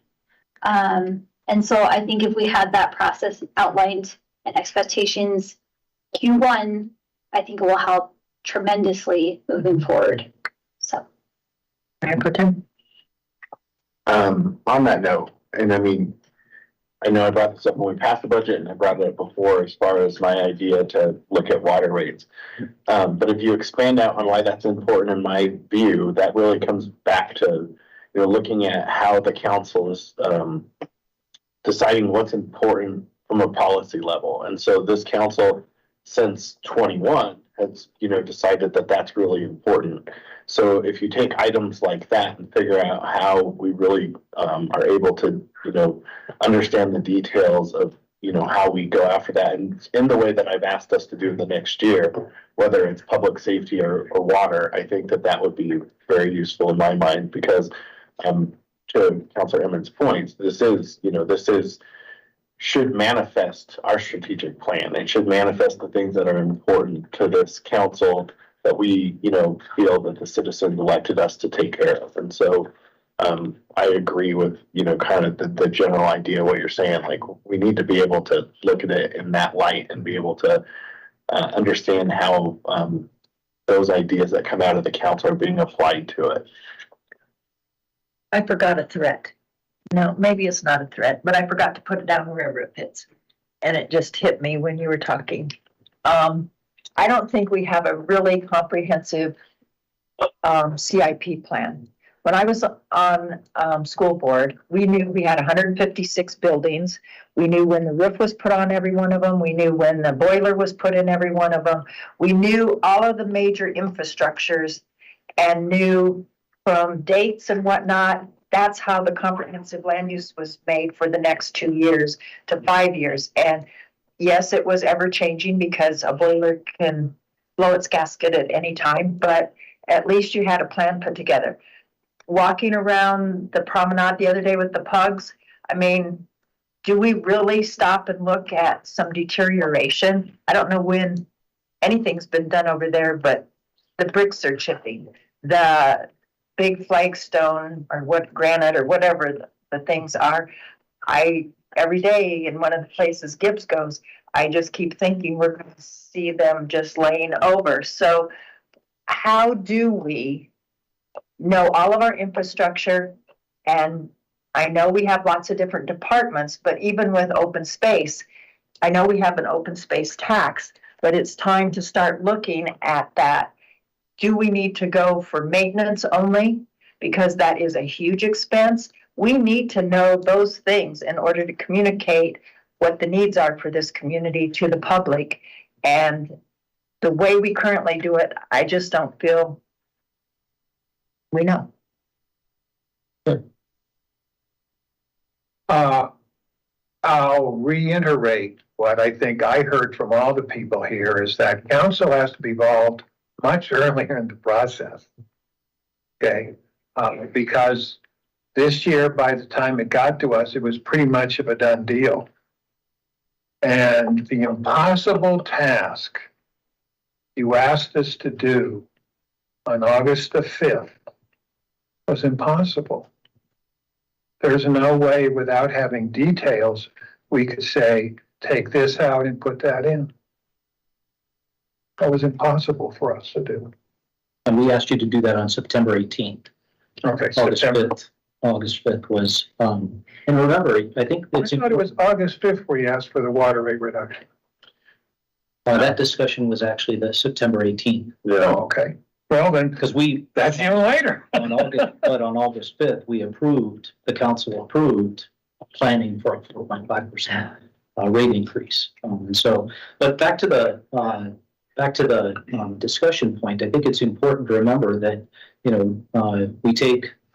we have a strategic plan that says this is what we're going to do, not only in the year of execution, but in the 4 years following. So that's important. And I would offer that our strategic plan really doesn't get to that level of detail. I've got the staff working on a work plan right now that I think would be a good foundation for getting better fidelity, Mayor, that would certainly answer your question about CIP and when projects are being done over a 5-year period. That's aligned with the capital plan. But I think the other piece is that, the staff takes input from the public and certainly from the council that's done early in the process. The staff then goes back and takes that direction and or guidance from the council, from the public, and puts that into a budget. And that's called the city manager's proposed budget.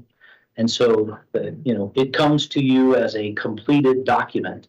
And then it becomes the council's opportunity to, add, delete, et cetera. And so what I'm hearing you say is that you want to see that proposed budget earlier in the process. Is that fair?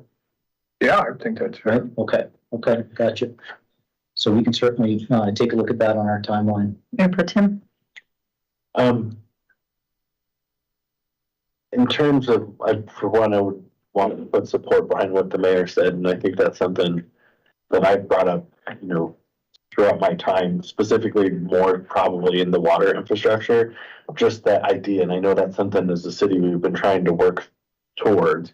But being able to say, in 10 years, the plan is replace this, in 20 years is to replace this, I think would be valuable when we even go out for questions like, would the residents be open to, say, a sales tax to help pay for infrastructure, or the variety of different high-level ideas that we've thrown out that we haven't necessarily chased down yet. And I think that is useful. If you look at the success of the school districts, that's exactly the way that they've done it. They said, we know we have these things coming in the next 5 to 10 years, and the citizens in Colorado are more open to doing that when they know exactly what the money's going to go for, versus generally would you support a tax for this general idea? I think we need to be very specific, and that will help. But one question I do have, as we think through this and look at this, prior to COVID, we were doing the 2-year budget cycle, not the 1-year budget cycle. And I know that, so far we've stuck with that 1-year budget cycle because it has been beneficial, but are there and maybe this is something more of a long-term question for staff to think about, what are the drawbacks of it? Because to me, it seems like one drawback is you're not giving yourself as much, capital improvement projects and stuff take time to fund and source and actually find people. So are we not giving ourselves enough time for, a budget to kind of percolate when we're only doing it, or if we're doing it every year versus 2 years?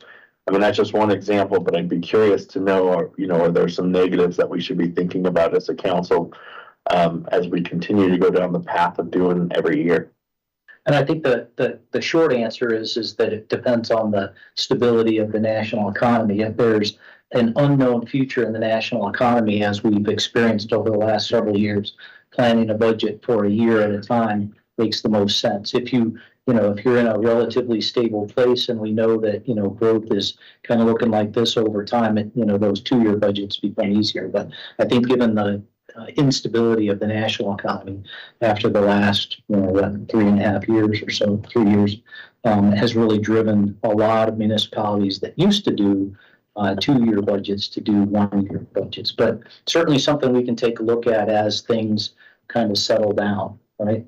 And then I think that, to your first comment, I think that as we start to develop the tasks that need to be completed in support of the strategic plan over a 5-year period and integrate that with the capital plan, I certainly think that that's going to be a big plus for us. And we're in the middle of working through that right now as a staff.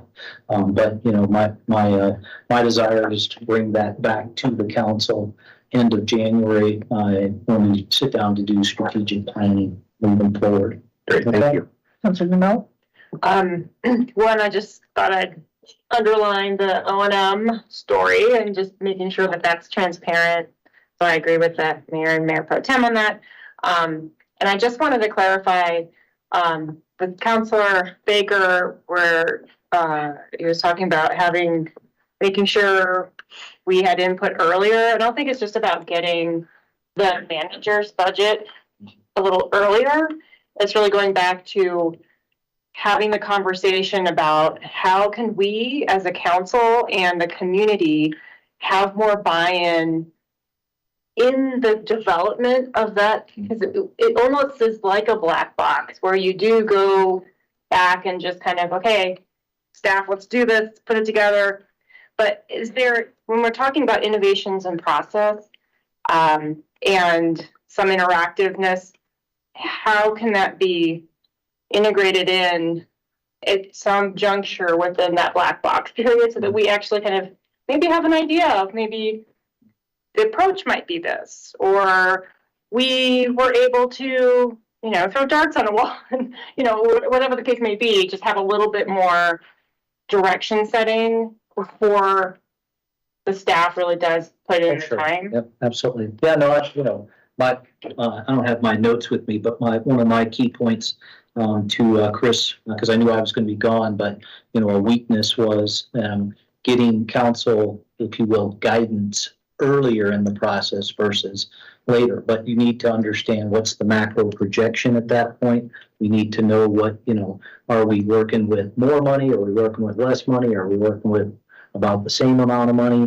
You know, what are the things? And then solicit any feedback. I mean, what ideas does the council want us to look at specifically for, you know, areas that we're doing that maybe the community and the council don't think are that important, or things that maybe are so important we need to take a look at, come back to the council with.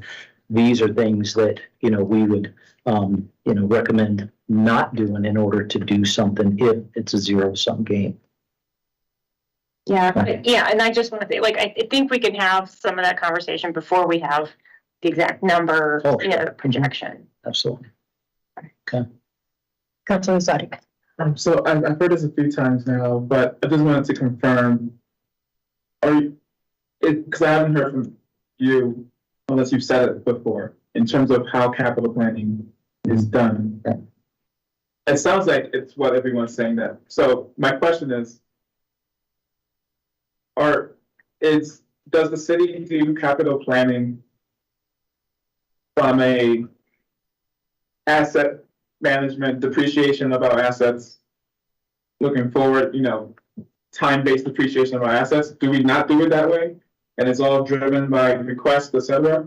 Or is it done that way and we're just not getting, so it's a communication gap of how the process works? Yeah. I would tell you that there is a standard for replacement, you know, so roofs, for example, we know that roofs on buildings get replaced every 20 years? 20 years. About every 20 years, for example. And so, you know, you can predict when those roofs are going to be replaced.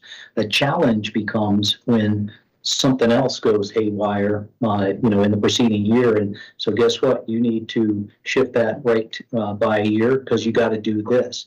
That's where, and that's I think the do loop, if you will, that the city has gotten into, and that is that these maintenance requirements that the mayor has spoken of, you know, become all consuming because you can't keep up with those long-term plans. And if you remember back in July, we talked to the council about one of our strategic plan tasks for this year was, you know, what is the plan for long-term capital infrastructure projects? And, you know, we proposed, you know, we can cut things out of our, you know, current operating budget in order to free up money for capital planning. We can impose a sales tax increase, for example. We could have a mill levy increase, or we could begin, you know, borrowing funds, obviously with further approval, and go down that path. And, you know, council was just not comfortable going down that path in any way, shape, or form. So it's on our list, you know, that during this next budget cycle,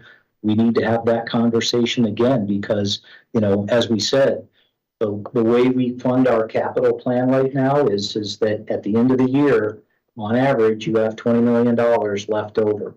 Okay, from the operating budget, that then feeds the next year's capital budget, which over time has become, frankly, you know, buying replacement equipment as needed and updating and maintaining current infrastructure, maintenance kinds of tasks. But there's no plan from a capital perspective or no funding source for Fire Station 7, Fire Station 8, replace Fire Station 4.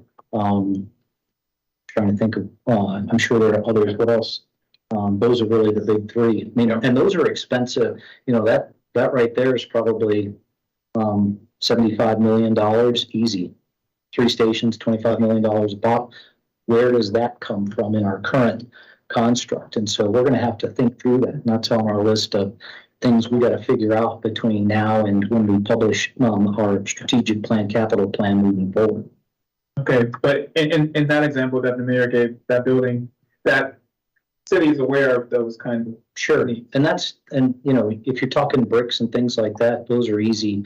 You know, we have funding in our operating budget to go out and fix that. If you've got like a promenade major replacement or renovation of the promenade, you know, that would be a major undertaking, for example. And you would need big capital money to do something like that. In fact, I actually think, you know, there's staff discussions about what that might look like and what it might cost, more importantly.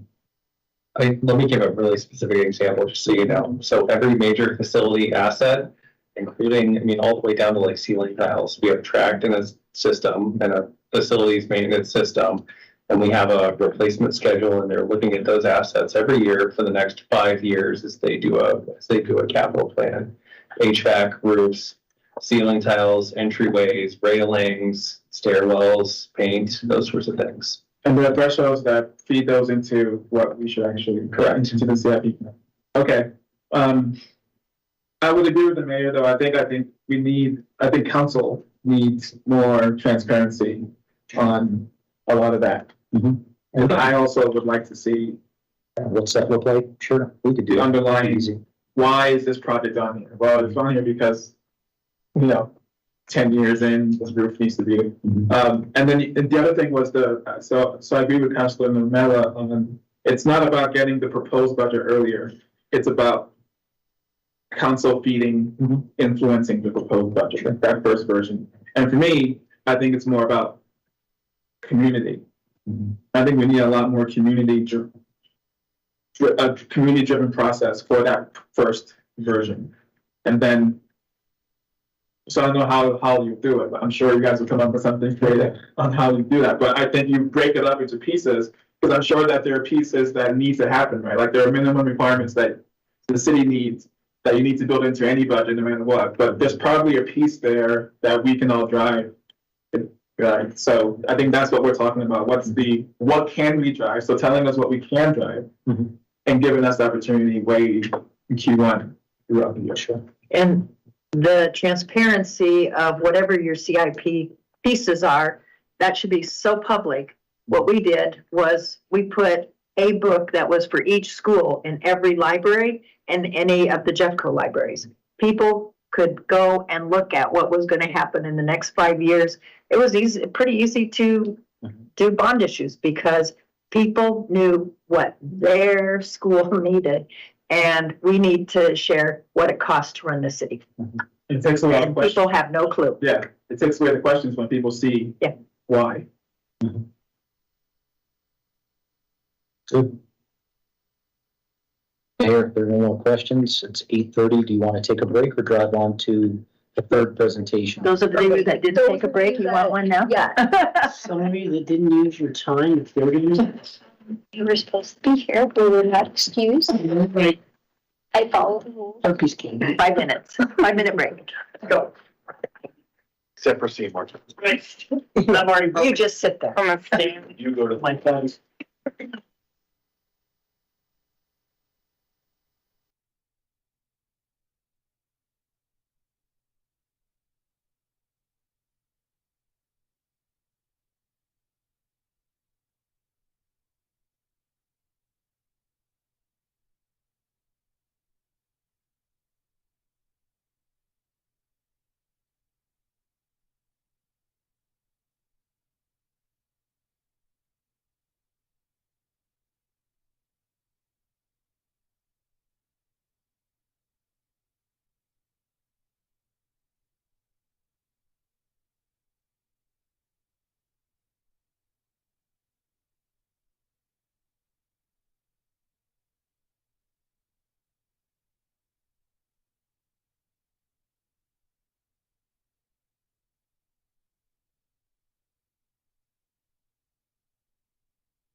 Good, so we got an update for you on some kind of next steps, and so I'll turn it over to Economic Development Director.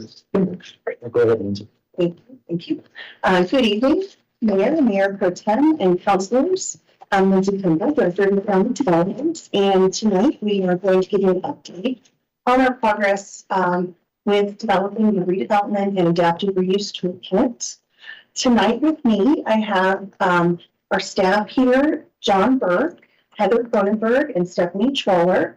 They and their teams were very important to the development of this effort, along with many, many partners in community development, public works and utilities, Parks, Recs, and Library, the city attorney's office, many others, and we really appreciate their support and help with this effort. We also have with us tonight Mr. Matthew Paulser, who's with EPS, who was our consultant selected to help us with this project. So he's here as well.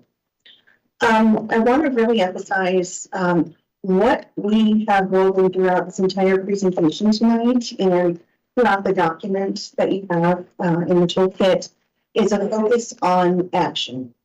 So we're really pleased with this work product. We think it's very clear, it's succinct, and it is chock full of actionable, again, rich and meaningful information, relevant case studies, and realistic next steps for us. So I want to be just really clear. This is not a study that we conducted. This was a framework for action for the future. It's also a tool. And while it was certainly based on data and analysis, it will help us in the future as the entire city, not just the Economic Development Department. As I said, this was a team effort, and it's definitely far-reaching. It was how we approach that built environment as a team in the future in a different lens, with a different lens. And this presentation tonight, try to be as brief as I can. As I said, the information is very dense in the report, and it's good, meaty information. We like that. It's not the end, though. This is what we feel is the very beginning point of this journey of redevelopment as we shift our mindsets as a city with our planning and how we deal with development questions in the future. I dreamed last night, sorry to interrupt. Oh, no. You triggered them. I dreamed that we were approached, and I could tell you where and how and what, but for a tiny village of small homes. I love The tiny. I love that dream. Yes.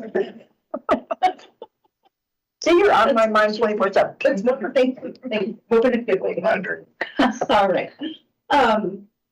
So as we move forward, we just want to say that with each of the 7 recommendations that we'll go through at the end of this presentation, as you have in the document, we see each one of those as their own discussion, maybe multiple discussions with the community, with this body, with what we're calling our action team of stakeholders internally to different departments representing them. It's just a next step. And again, this is a framework for that. Next slide, please. So I believe in always starting with what's the purpose of why we're doing this, what's the why. More than obviously because it was part of the strategic plan. The purpose is because we want to continue the legacy of high quality planning and thoughtfulness in the city. It's clear, I say that multiple times, we use it as part of our pitch with prospects in economic development or attracting businesses and investment, is that look around. It's clear that there has been a dedicated, concerted effort to maintain the aesthetics and the environment of the city and to really put effort into high quality community building and building that bridge between neighbors. So we want that to continue as we enter, what we like to call our next cycle of life as a city. Everything has cycles, and the life cycle of the city can go several different ways if we don't manage how we age and how we grow. Regardless of the fact that we're not growing from a land size perspective, but we grow and change just like we grow and change as people. The city, we want to maintain stability. We want to maintain property values. We want to maintain that community prosperity. And the way that we believe we do that through redevelopment and adaptive reuse, being friendly to those things, is because we're going to be open to private sector reinvestments, whether that's new private sector investment, maybe a new investor who's never been to Westminster or hadn't thought yet ever about investing, or maybe that's someone who owns their own business and they own the building that it's in. They're like, wow, I really would love to upgrade my facade, or I'd love to just keep investing and let people know that we're a community that cares about appearance. And, that projects an image that people are paying attention to what's going on in this community. There's many spillover effects from that positive influence of reinvestment and keeping those aesthetics nice and high quality. So the reason why we're doing this is because, again, we want to continue that legacy. We want to be upfront and purposeful with that message of self-improvement always, and supporting private investment and demonstrating that we are an open community to that reinvestment. Next slide, please. Some of the background. So as I mentioned, this was part of the strategic plan, the city's strategic plan. So in addition to it being the right thing as your professional staff throughout many departments to think about and acknowledge and prepare for, it's that we want to honor and we want to perform on this objective from the strategic plan, obviously, and it's a KPI that we bring this to you by the end of the calendar year. So we are proud to say we're meeting that KPI and have honored and listened to that strategic plan objective. For the project objective, so what we said to our consultant team, which you can see there in the corner, it was led by EPS and Matthew, who's here tonight. But they had also project partners, and Clary Knowledge has done a lot of work for the city as well, very knowledgeable of our code, and is currently working to help community development on the code efforts, rewriting some of the code. And also Crescendo, which has provided a lot of our graphics and so forth that you'll see in that document, will also part of the project partners. And it was a wonderful experience working with all of them. They were very responsive and always there at a moment's notice to help us and to jump in and provide good guidance. But these objectives is what we as staff told those consultants that we had to get. At the end of the day, when this project was done, the toolkit was written, we needed to know the answers to these things, and we had to have a path forward. So number one, of course, providing that document that we can always look back to and everybody can be on the same song sheet, providing a toolkit, identifying our internal practices and policies that address challenges for redevelopment. So really digging into what can we do? And that doesn't necessarily mean spending any money. It could just be, again, a mindset. It's how we work together, how we cross-collaborate across departments, how we embrace and just frankly telegraph through various means to the development community and to businesses that this is a priority. And developing a collective objective. So what we mean by collective objective is that everyone in the city, doesn't matter what department, that we're all rowing in the same direction.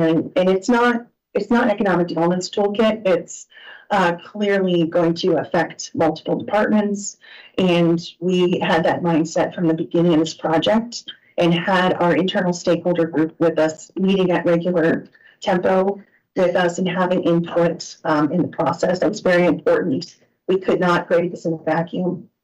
And finally, the ability to measure progress. So we also requested that they provide us input into KPIs that would be appropriate so we can make sure that staff is performing and that we are moving the needle in redevelopment for the city. Next slide, please. So project scope. This is a great graphic that EPS made for us here. Most important there was over all of this was that team of internal stakeholders of the many departments that we met with. But also, equally important, I would say, are the private sector folks that we interviewed And we got out in the fields, we went to their projects, we talked to them about what challenges they've had, whether they're in a process right now, whether they went through one, they are thinking about it, but maybe said no, or maybe they're saying yes. We wanted to get all of that feedback and solicit that kind of input from various people, from the small business owner, we interviewed them, we interviewed property owners, and we interviewed developers who do developments all over the Front Range and the nation. So we wanted to get those inputs because the private sector, we started all of those meetings with them saying, this toolkit isn't going to be worth anything if it's just made up by staff and our consultants and we sit in a room and aren't truth testing any of this with you who actually have to perform and get the projects done and financed and take the risk. So that was very important as well. And that was an overarch over this entire project scope. We met with that stakeholder group many times and again had multiple interviews with different property owners, and we also utilized that middle section there where it says land use data, market, property information. We gathered information. What helped inform this, and I know this was important because at the outset we had heard from this body the importance of integrating and honoring what has been done in the 2040 comp plan, which was very integral. It's referenced in the toolkit document and informed the writing and the work. We also, our current development codes, work plans, we utilized the retail study, which we brought forward about a year ago. All of those tools were used to inform the creation of this document. So again, it's not in a vacuum. We want to make sure it was as integrated as possible. We had those foundational documents to help inform this. Also, I would say the retail study was very important because it was used, we used the same market area definitions as are used in the retail study to understand and create those measures for market analysis when we use that rubric to understand which areas would be most conducive or most in need of redevelopment. So I want to share that with you as well. Next study, please. And just some of the case studies, we've got many more within the document, but we just want to pull out 3 exemplars of what we looked at. So we looked at infill, redevelopment, use, transitional expansion, tenant upgrades, which I would say is the Valenti subjective coffee example there, if you're familiar with that. That's a prime example of a project where we have thought outside the box, not just economic development, but our partners in public works. We couldn't have brought that project to fruition without them not bending any rules, not breaking any rules. I don't want to give that impression, but it was about meeting the standard in a way that had never been done before, or that wasn't already written down in a textbook somewhere. We're still meeting the objective. We're maintaining the safety of our infrastructure and wastewater. In this instance, it was a grease trap issue. There were some other issues with sizing of pipes. And we were able to come to a solution which did not increase the cost of this development for the property owner. And we were able to bring a brand new, great small business, Subjective Coffee, to that former ballroom studio, which you're probably familiar with on 72nd. We also assisted, there's some other examples within that strip center there to the east of where Subjective Coffee is in that aerial, where we also worked with our partners at Public Works and Community Development. Thank you to Mr. Downing and his team for helping us to integrate some of those water and tap questions and to find a different creative solution for those. I won't get into the nitty-gritty of how it was done, but we were able to find some solutions that made those property owners very happy. We also have an example, Westminster Square there, which is obviously commercial center revitalization. We have a lot of those opportunities throughout the city for upgrading facades, perhaps changing some of the configurations and layouts of those that just don't meet a modern a modern standard, that folks are looking for today so that those spaces can continue to be profitable and again, continue to see investment and activity. Next slide, please. And so, as I said, there's a lot in this report and there's a lot of words on the slide. I will not read all of them, but wanted to just highlight a few of those. And in fact, that picture on the bottom there is Subjective Coffee, and that's the interior. So that's all the interior remodel work that they did. They've got a commercial roasting operation in the back where they sell to retail stores throughout the Front Range, and they're doing quite well. So that's it was a great example that we wanted to share. It looks even better than that now too. It does, because there's people in it. And you got to see the pictures that were revealed that were on the old. Yes, yes, Cool. that was awesome. That's a cool art history. Yes, so we identified common issues there. You know, these are all things that in one way or another, I feel like myself or my staff or the community development team, we've all brought these issues forward. But I think the good news here is that we're not alone. We have a lot of other communities in the same cycle of life that we are in now. You know, and I say that because we are in a green field. We don't have a lot of open vacant land. We're continuing to build and it's a blank slate. So we are in what I like to say that the paradox mindset. So limited resources often create the most creative solutions. And I think that's a really cool concept across a multitude of disciplines, but I will say in redevelopment and city planning and economic development, it's always fun because the tighter that the restrictions get, and it gets real tight sometimes in redevelopment, whether it's the sites or layout or the age of infrastructure or whatever it is, that's constraining the site, and obviously much more difficult than if I just had a green field that you could develop in and I could build you the perfect infrastructure, right? Exactly for your shop or your store. You've got to get creative. So that's where creativity comes into play, and redevelopment becomes more of an art form than a science. And that's why it's often hard to have every single thing written down that you're going to do. You just have to take as it comes and figure out how can we make this work.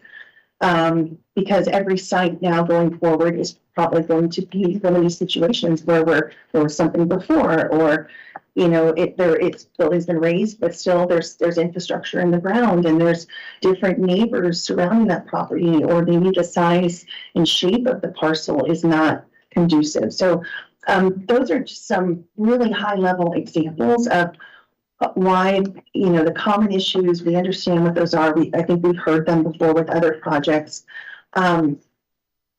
particularly at the executive session, the last one where we presented to you about the project. That was a great case study as well, and it's in the redevelopment toolkit.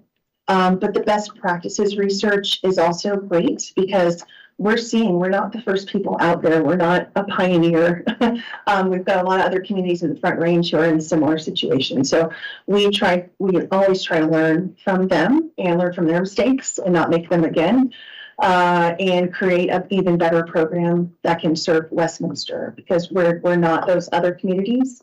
We are Westminster, and we're going to try to craft the Westminster solution for redevelopment always. And that's why I just wanted to highlight some of these best practices that we found. They go into much more detail, really great information in the toolkit, but here for your review, we wanted to just give you the high points. Next slide, please. And I also just wanted to share about the analysis, because again, we didn't create a study. That's not what we asked for or what we put an RFP out for when we hired a consultant. But we did have to base our actions in data and analysis. So we just wanted to share with you, and it goes into greater detail in the report, but we analyzed the entire city using two methods. The first method was market support analysis, which defined existing market conditions there. These are vacancy rates there, you know, how many businesses have been in there, what's the value, is it greater, less than, equivalent to the prevailing, market value. You know, we can tell, is it on a downward trajectory value wise? Is it increasing? Is it increasing at the same rate? Is it increasing less? So all of those things went into that analysis, and much more. And then we have a redevelopment area analysis, which again, that was tied to our areas defined by the retail study. And we identified parcels. This was on a parcel by parcel basis, and those specific maps are in the document where you can see we identified parcels that are more likely to attract infill or redevelopment to the city. So we did get on a parcel specific level as well. Next slide, please. Okay, and this is the best part. These are the recommendations. So what we're going to do. Number one, improve external communications. I've already talked a lot about that. We want to create those internal and external resources and processes. Frankly, I don't think this really should cost anything. It's about changing how we're presenting information, putting new information on our website that already exists, and having staff reframe some of the mindset. We can do that. Number two, identifying those priority reinvestment areas. And remember at the outset, I said each one of these 7 recommendations, I think, is another at least 1 or 2 more conversations with this body. So we have, there's much more work and teasing out of specifics. These are the high level recommendations. From here, we get into those specifics, and it's an iterative process. It's going to be continuous. So this is the end. But we are going to work on getting even more specific on identifying areas where investment is desired and where we can improve that quality. And these areas, once you define those areas, it could be, it doesn't have to be, there'll be a conversation. But, you know, one example is it could be used as a qualifier for future programs that we bring back to this body. You know, whether it's incentives or whether it's just how we handle these projects. Are they expedited? Are they not? Are they, you know, subject to a different process? There's things that don't cost money as well, which could also enhance some of the experience for these projects.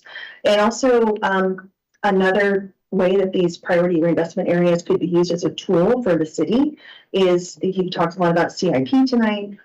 It could be used as a prioritization tool for CIP funding priorities. You know, if we see that there's a lack of investment or disinvestment going on, and we have the data to back that up, then that could be also another data point and tool that you could use as elected officials to decide how to prioritize that. Also, number 3, evaluation of criteria for infill projects. So similar to number 2, but not the same. This is about understanding what is an appropriate infill project. So we did a lot of work in the comp plan development for 2040 comp plan that we heard loud and clear. Just because there is space on an existing development, like a parking lot or something like that, it doesn't mean that we are going to allow that to be densified or, you know, another development in that site. So that's not what this means. It's about understanding where are those infill projects appropriate. So again, I'll call back to the executive session that we had. That was a really good example of an infill project, a redevelopment infill project that is appropriate. And so we need to talk about how do we define the parameters, or if the city does want to provide an incentive, could be monetary, doesn't have to be. How do we do that so we can increase transparency, not just for us and for the residents, but so that developers understand and they know what the playing field looks like when they do business in Westminster. The 4th one there, identify financial and regulatory support. Very similar. So identifying financial investment tools and regulatory opportunities that support specifically redevelopment. So maybe, you know, that could be something where you're completely scraping a site, maybe you're adding on to something. We've had that really exciting project going on for Shelter Farms, which they're adaptively reusing that barn as the market hall and restaurant area, but then also adding something that it's still being designed and come back, but hopefully calling back to that architecture and that vernacular of Schoenberg Farms so that we can have something that's appropriate there and vision aligned. Next slide, please. Update site design requirements. Again, this is an internal process improvement that we can make right away, is really digging in and looking at how we review site design requirements. We've said it a bunch tonight. I've said it a bunch tonight that sometimes they're not the right shape or they're not conducive to something that would be easily achieved on a greenfield site. But we still need to understand how must we be creative so we can still keep investment in our community, keep the aesthetics going, continue to evolve, and not allow any deterioration of our community in any area. And number 6, provide water and sewer infrastructure support. We call this out specifically, just because we have noticed a lot of our case studies. I mentioned to you about Subjective Coffee and the Valenti's strip retail center there on 72nd. That was a lot of the issue there. There were just older, it's just older infrastructure. It's not, and sometimes those taps are undersized or they're not up to the current standard because they were installed in 1950 but there's sometimes a middle ground that we can find, or there's regional level improvements that we could make, or part of another CIP project that can help improve the entire area and help bring it up to the current standard. So there's that whole subject of our water sewer infrastructure. And, another example of that is we talked about when we brought the TOD overview to you about several months ago. And we talked about this, there's a regional stormwater pond that has been constructed by the city to serve multiple properties and multiple public infrastructure, the garage and the station. And there's another opportunity to do something like that on the east side, which could help unlock a lot of development and investment and support other public improvements there. So that's just one example of how shared infrastructure, thinking outside the box, we could help continue to improve our city. And then number 7, catalyze redevelopment in the station area. We did want to specifically call out and give a recommendation for the station area because of all areas in the city, it probably is in the most need of redevelopment. We've seen the most loss of value or lack of increase in value in some of those properties and the infrastructure there. There's been a lot of really good things done, and I think we're turning the corner. We've got 3 really great private projects that one of which we spoke to you about at the executive session. We've got 2 others there. We hope that Ivy is planning to break ground in the first quarter of 2024, which would be the wrap around the garage and provide 147 new luxury units at market rate there. Bring a lot of people and activities and people using that station as we intended. So there's a lot of opportunity there. And we also, thanks to many of you here and other elected officials at the state level, were able to work with our lobbyists to get Excel Energy to provide better power access, bringing proper amount of power and prioritizing that capital project for them to power the station and power these future improvements. So there's a lot that specifically can be done. I will say, I mentioned the shared stormwater. We've got several what we call non-conforming properties, but they're still vision aligned with what the overall vision is for the station. And some of that you've probably heard and you've talked to those property owners.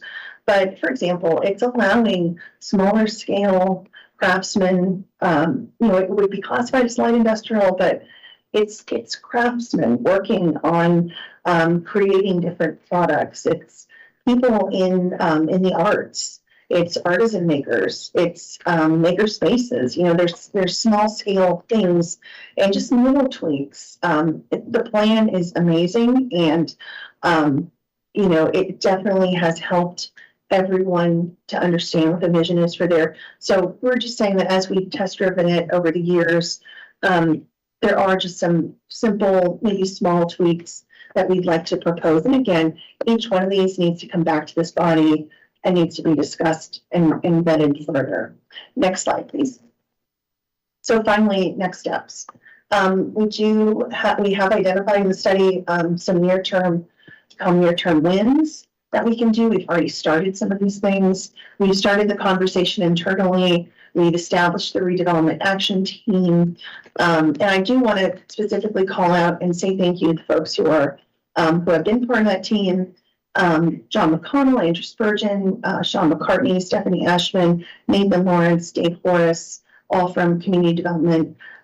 Drew Beckworth, Roger Harsham have been great to work with from our Public Works Utilities Department. Brent Eastman, Lance Johnson, Andy Murtha, who have helped us from Parks and Rec and Libraries, and Greg Graham from City Attorney's Office. So we want to say thank you to all of those folks on our action team. And of course, the folks on my team. I think everyone in the department, in my department, has touched this in some way. So I say thank you to all of them.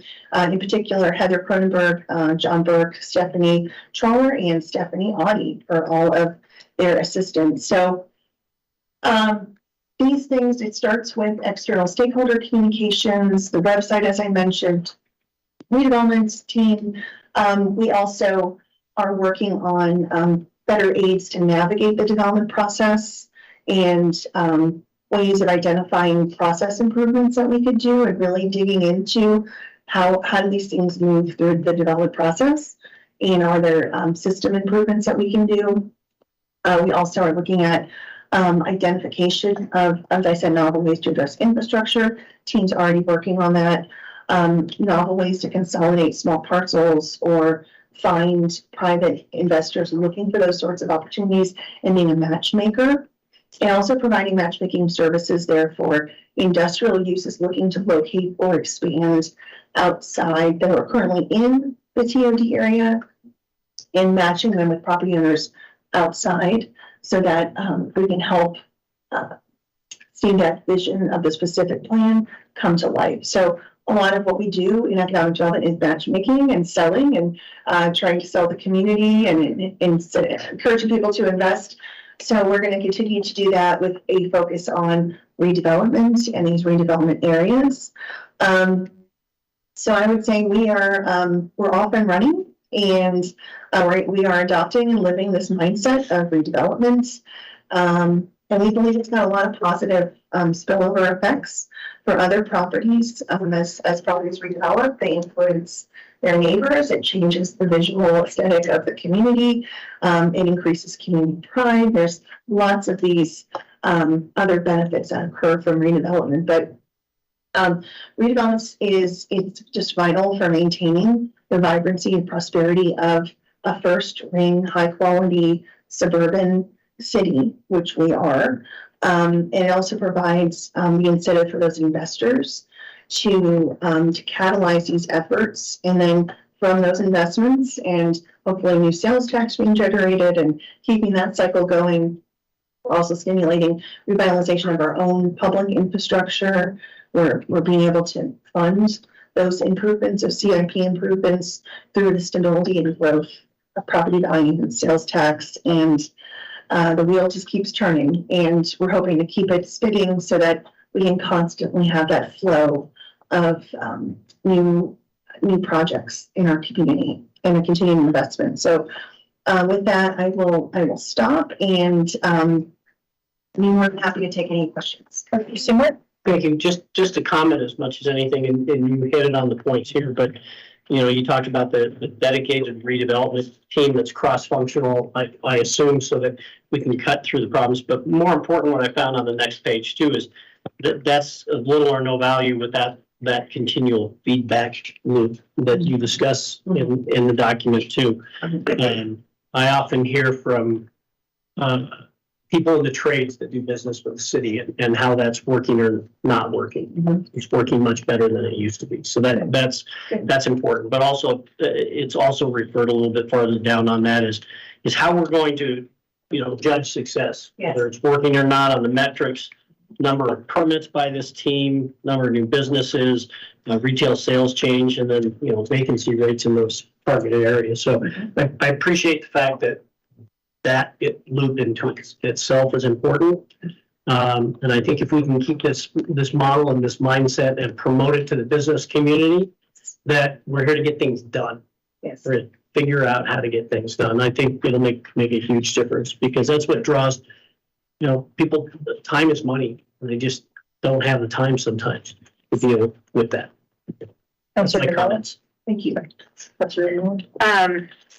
I'm excited by us having this developed. I think I really like the idea of having a separate development review or just concierge service for these types of projects.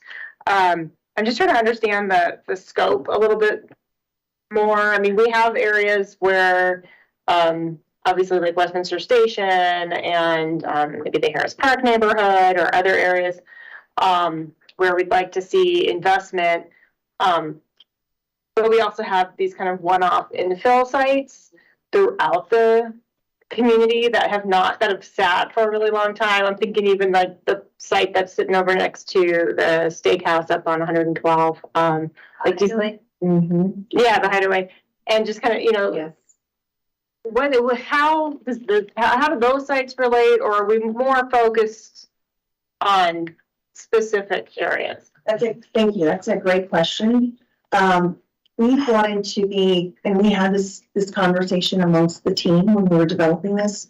I knew what my opinion was. I believe, and this is where, we did end up as a team, was it should serve the entire community because there can be an area that needs redevelopment, or as you've mentioned, that's a great example. The site next to the Hideaway on 112. It's in a beautiful area of our community, but there's still there's still negative spillover effects happening because that property is not developed correctly. I think of the corner of Lowell and 92nd. Yeah. That's another one. Holly Park we're addressing, but there are many of these examples throughout the community, I think, especially in areas where, referencing retail study that we have said, maybe in this area, in this geographic area, we're a little over retail. So we need to decide there's some alternative that we can do that be more productive, a higher and better use of the property. So long way of saying, to answer your question, we are paying attention to specific areas. The TOD, absolutely, it has a specific plan. It needs our concerted effort as a team to focus on it. But there are sites throughout the city that need help and would be excellent targets for redevelopment or infill development. So this is meant to cover the entire community and not just any one certain area. We did analyze the whole city and all the parcels. We definitely did that research and found that it's throughout. It's far reaching. It's not just in one part. So then another question about the applicability of some of the policies. So we talk about, I think for sure having something to address the adaptive reuse sites within specific plan areas or other areas, and being able to sort of have, I like the idea of this lighting scale, kind of like getting us closer as close as we can get with the, what we have. But also just trying to understand, does that sliding scale also apply to new development? Sort of when do you kind of say, no, we're going to actually focus more on the placemaking and the achieving this design component versus this, it's a little hard. I know glass is expensive. Let's just put, like nice materials is expensive. Like where do you kind of put draw the line on that? Sure. So I would refer back to as an overarch, we want to maintain the high quality aesthetic and the use of high quality materials, the way that things are designed, the care that's taken with the landscaping or the way that the building is approached or how it addresses the street. I mean, all of that, I think, are negotiations that we can have. I would say I would be supportive as staff of maintaining the high quality level. That's just part of the character, I think, of the city.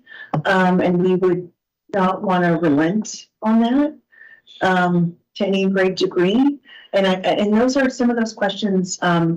So any sort of policy or an incentive tool that would be created to support this effort, we would bring that back to this body. So that again would be a conversation, another check and balance on, are we headed in the right direction? Are we mandating enough of the quality design?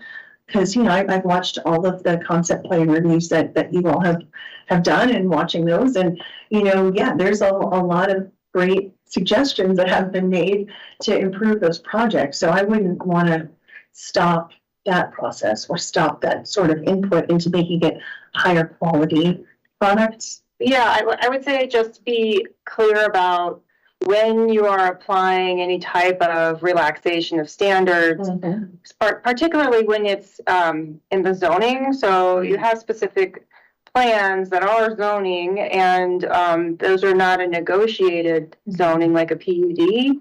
And so just be, if you're going to, if you're trying to accommodate for adaptive reuse, be clear about where that line ends and where, because I just worry about the precedent that you'll set for other areas.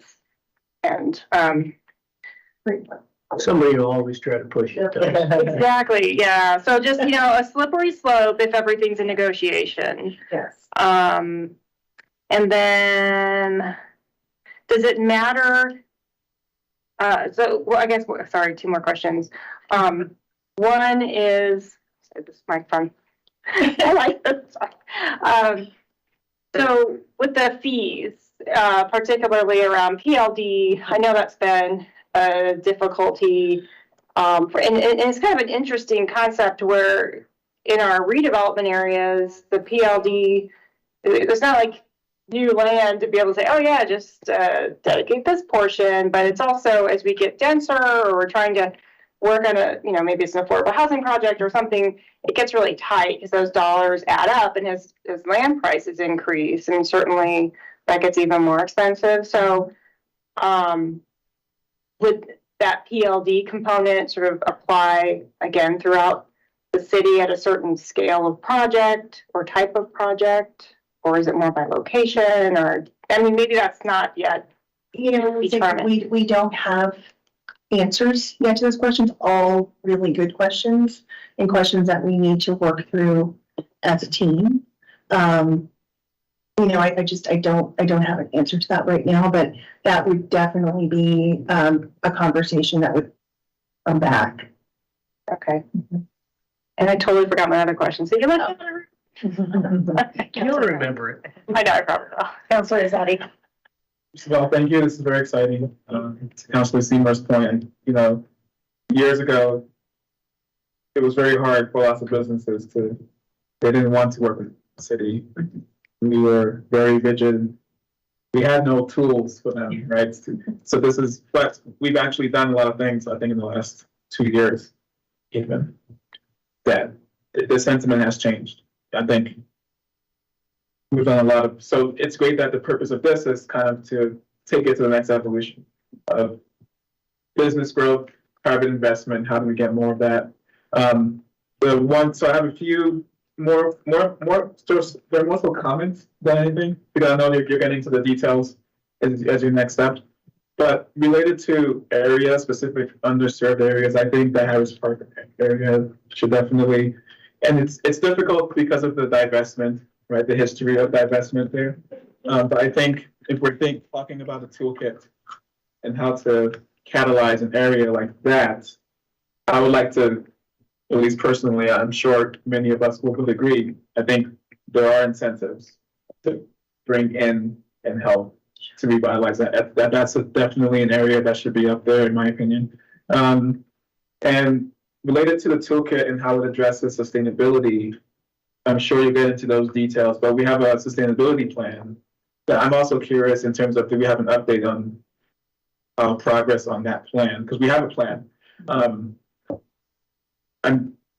I'll be curious how this addresses, how it aligns with eco-friendly initiatives and that kind of stuff. And the community engagement piece as well. So it's important that we're focused on the businesses here, but also parts of the community.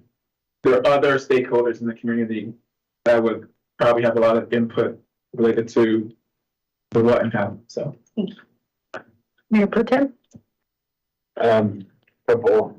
One question, and this might be a follow-up. You brought up the Westminster Square, so that's the efforts that we did there.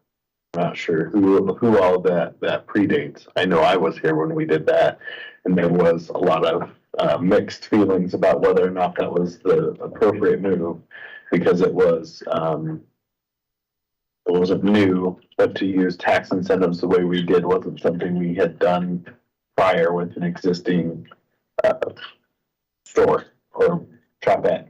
So I'm actually curious. It just made me think, like, where is that? Like, how has that went? We're how many years out from that? Probably about 4 or 5 years ish since we did that. So I'd be curious to know, was that successful?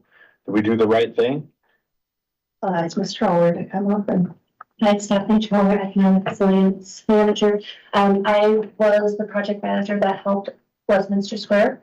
I would say yes, the property has vastly improved. It has a much reduced vacancy rate. I don't recall the vacancy rate off the top of my head, but the problem with that particular property, as similar to many properties throughout the historic part of the city, is that those buildings predate our existing code. So every time you go to touch it, you trigger all, 20, 30, 40 years worth of code, and it becomes really unattractive. So additionally, the previous property owner was not as scrupulous. And so there was a lot of concerns from the fire department, and from the public works department with improper codes, improper use of the water safety. So those investments went to improve that, and it is in a much better shape. Yep, and I've seen it and I remember all that. I think a few of the big concerns that we heard from the community and some members of council at the time who voted against it was they were concerned that the person who bought the property that benefited from the agreements we had would basically jack up the rates, and you'd see huge turnover and they would cut and run. So is it the same property owner, and have we seen, some of those tenants stay? Has that not been the case? The property owner has turned over, but it expired its the term, the economic development term. So that part is okay. Many of the same businesses exist there today. So there hasn't been a big turnover with the business. Good. That's a success story then. I mean, because those were the things that, when we did that, whatever year that was, you might remember better than me. I can't recall. I'm going to say that was one of the first projects I got here. So that's probably close to 7 years ago. Okay. It was early on in my tenure, so I'm glad to hear that. The other thing I wanted to key in on is where you talk about water taps. To me, that's I understand this sounds like this is probably more than just water taps, because you mentioned some stuff with the Valenti property, and I know that there's been some things with components such as grease traps and things that I do think we could do better on as a city. 73rd with the coffee shop, that was something that we had to work through, and I think it was far more difficult than it needed to be and took more time. But there has been that line as a city as far as taps, where that's been one of those things that the city does not look at. So I'd want to clearly understand what we're talking about. Yes. Just because that's a sensitive area, so that when I see taps, it jumps out at me when we're talking about any kind of economic package. But Yes, sir, if I could address that. want to be clear, and we've talked with obviously Sarah and her team, we don't, and I'm sorry if I gave the impression, we don't intend or would recommend ever not paying those tap fees. We understand that those are untouchable, and we definitely would not want to go down that road. What we might say is if there was a project that was worthy of some investment, or maybe this was a form it needed to take, we might use an incentive to pay ourselves. So economic development budget pays the tap fee, but in no way waiving or circumventing that. And I appreciate the clarification. I will tell you, friend, this is just me. Yeah. And not everybody's always agreed. I know there's been times where we have, say, loaned the money for tap fees. To me, that's kind of a shell game in a lot of ways. And so I think that if we're gonna have a hard line about it, let's have a hard line about it. So, and that's my, my perspective of it. So, just to be fair. So whatever you could bring back in the future conversation that addresses that might make me more comfortable. I just wanted to make sure that otherwise this is great. And I appreciate the fact that you got it in by the end of the year. Skinnier nose, but I appreciate that you crossed the finish line and you brought this back to us. And I'm excited to see some progress. Yeah, I just had a couple specific questions because it's my understanding of this toolkit is this is from an overview. You're waiving the rules for certain people to get certain projects going. I don't know that we've identified any sort of waivers or anything like that yet. I think that if there was, it would have to come back to this body to understand what those are, but there aren't any specific waivers being approved or created with the document. We would just like to start having a conversation if that was a route that this body would want to pursue. And then the next one is, am I reading this properly? That we charge a park development fee of $1,300 a unit. So if we put 10 acres, 10 of the units per acre, we're collecting $13,000.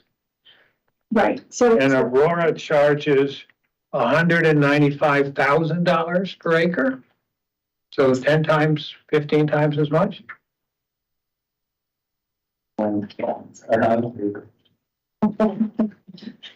I will say that the Table 2, Pier Cities parkland dedication requirements. Thank you. Oh, yeah. So, Matt Crosser, DPS. So it's a little apples and oranges there. So the park development fee in Westminster is based per unit, whereas in Aurora it's based per acre of the development. And so you have to sort of scale that depending on the size of the development. Well, like the one we just did in the uplands where there were 10 units per acre. What was it, 13 acres? 135 units? I'm sorry, I don't know that. And this is specific to multi-family units, so perhaps it's not, there might be a different fee in Aurora for a 10 unit. So this doesn't apply to single family attached and I may not have, it specifies as multi-family unit here. And so it's likely that other cities have sliding scales for the fee related to the type of housing product that is, it was just such an enormous variance. Yeah, and we can double check that number to confirm that, sort of accurately sort of convey what the finding is there. But yeah, it's a little bit difficult to compare them in that that's an acre-based approach for multifamily units versus a per unit based approach that's used here. Thank you. Yeah. That's all. Councilor Emmons, did you have anything?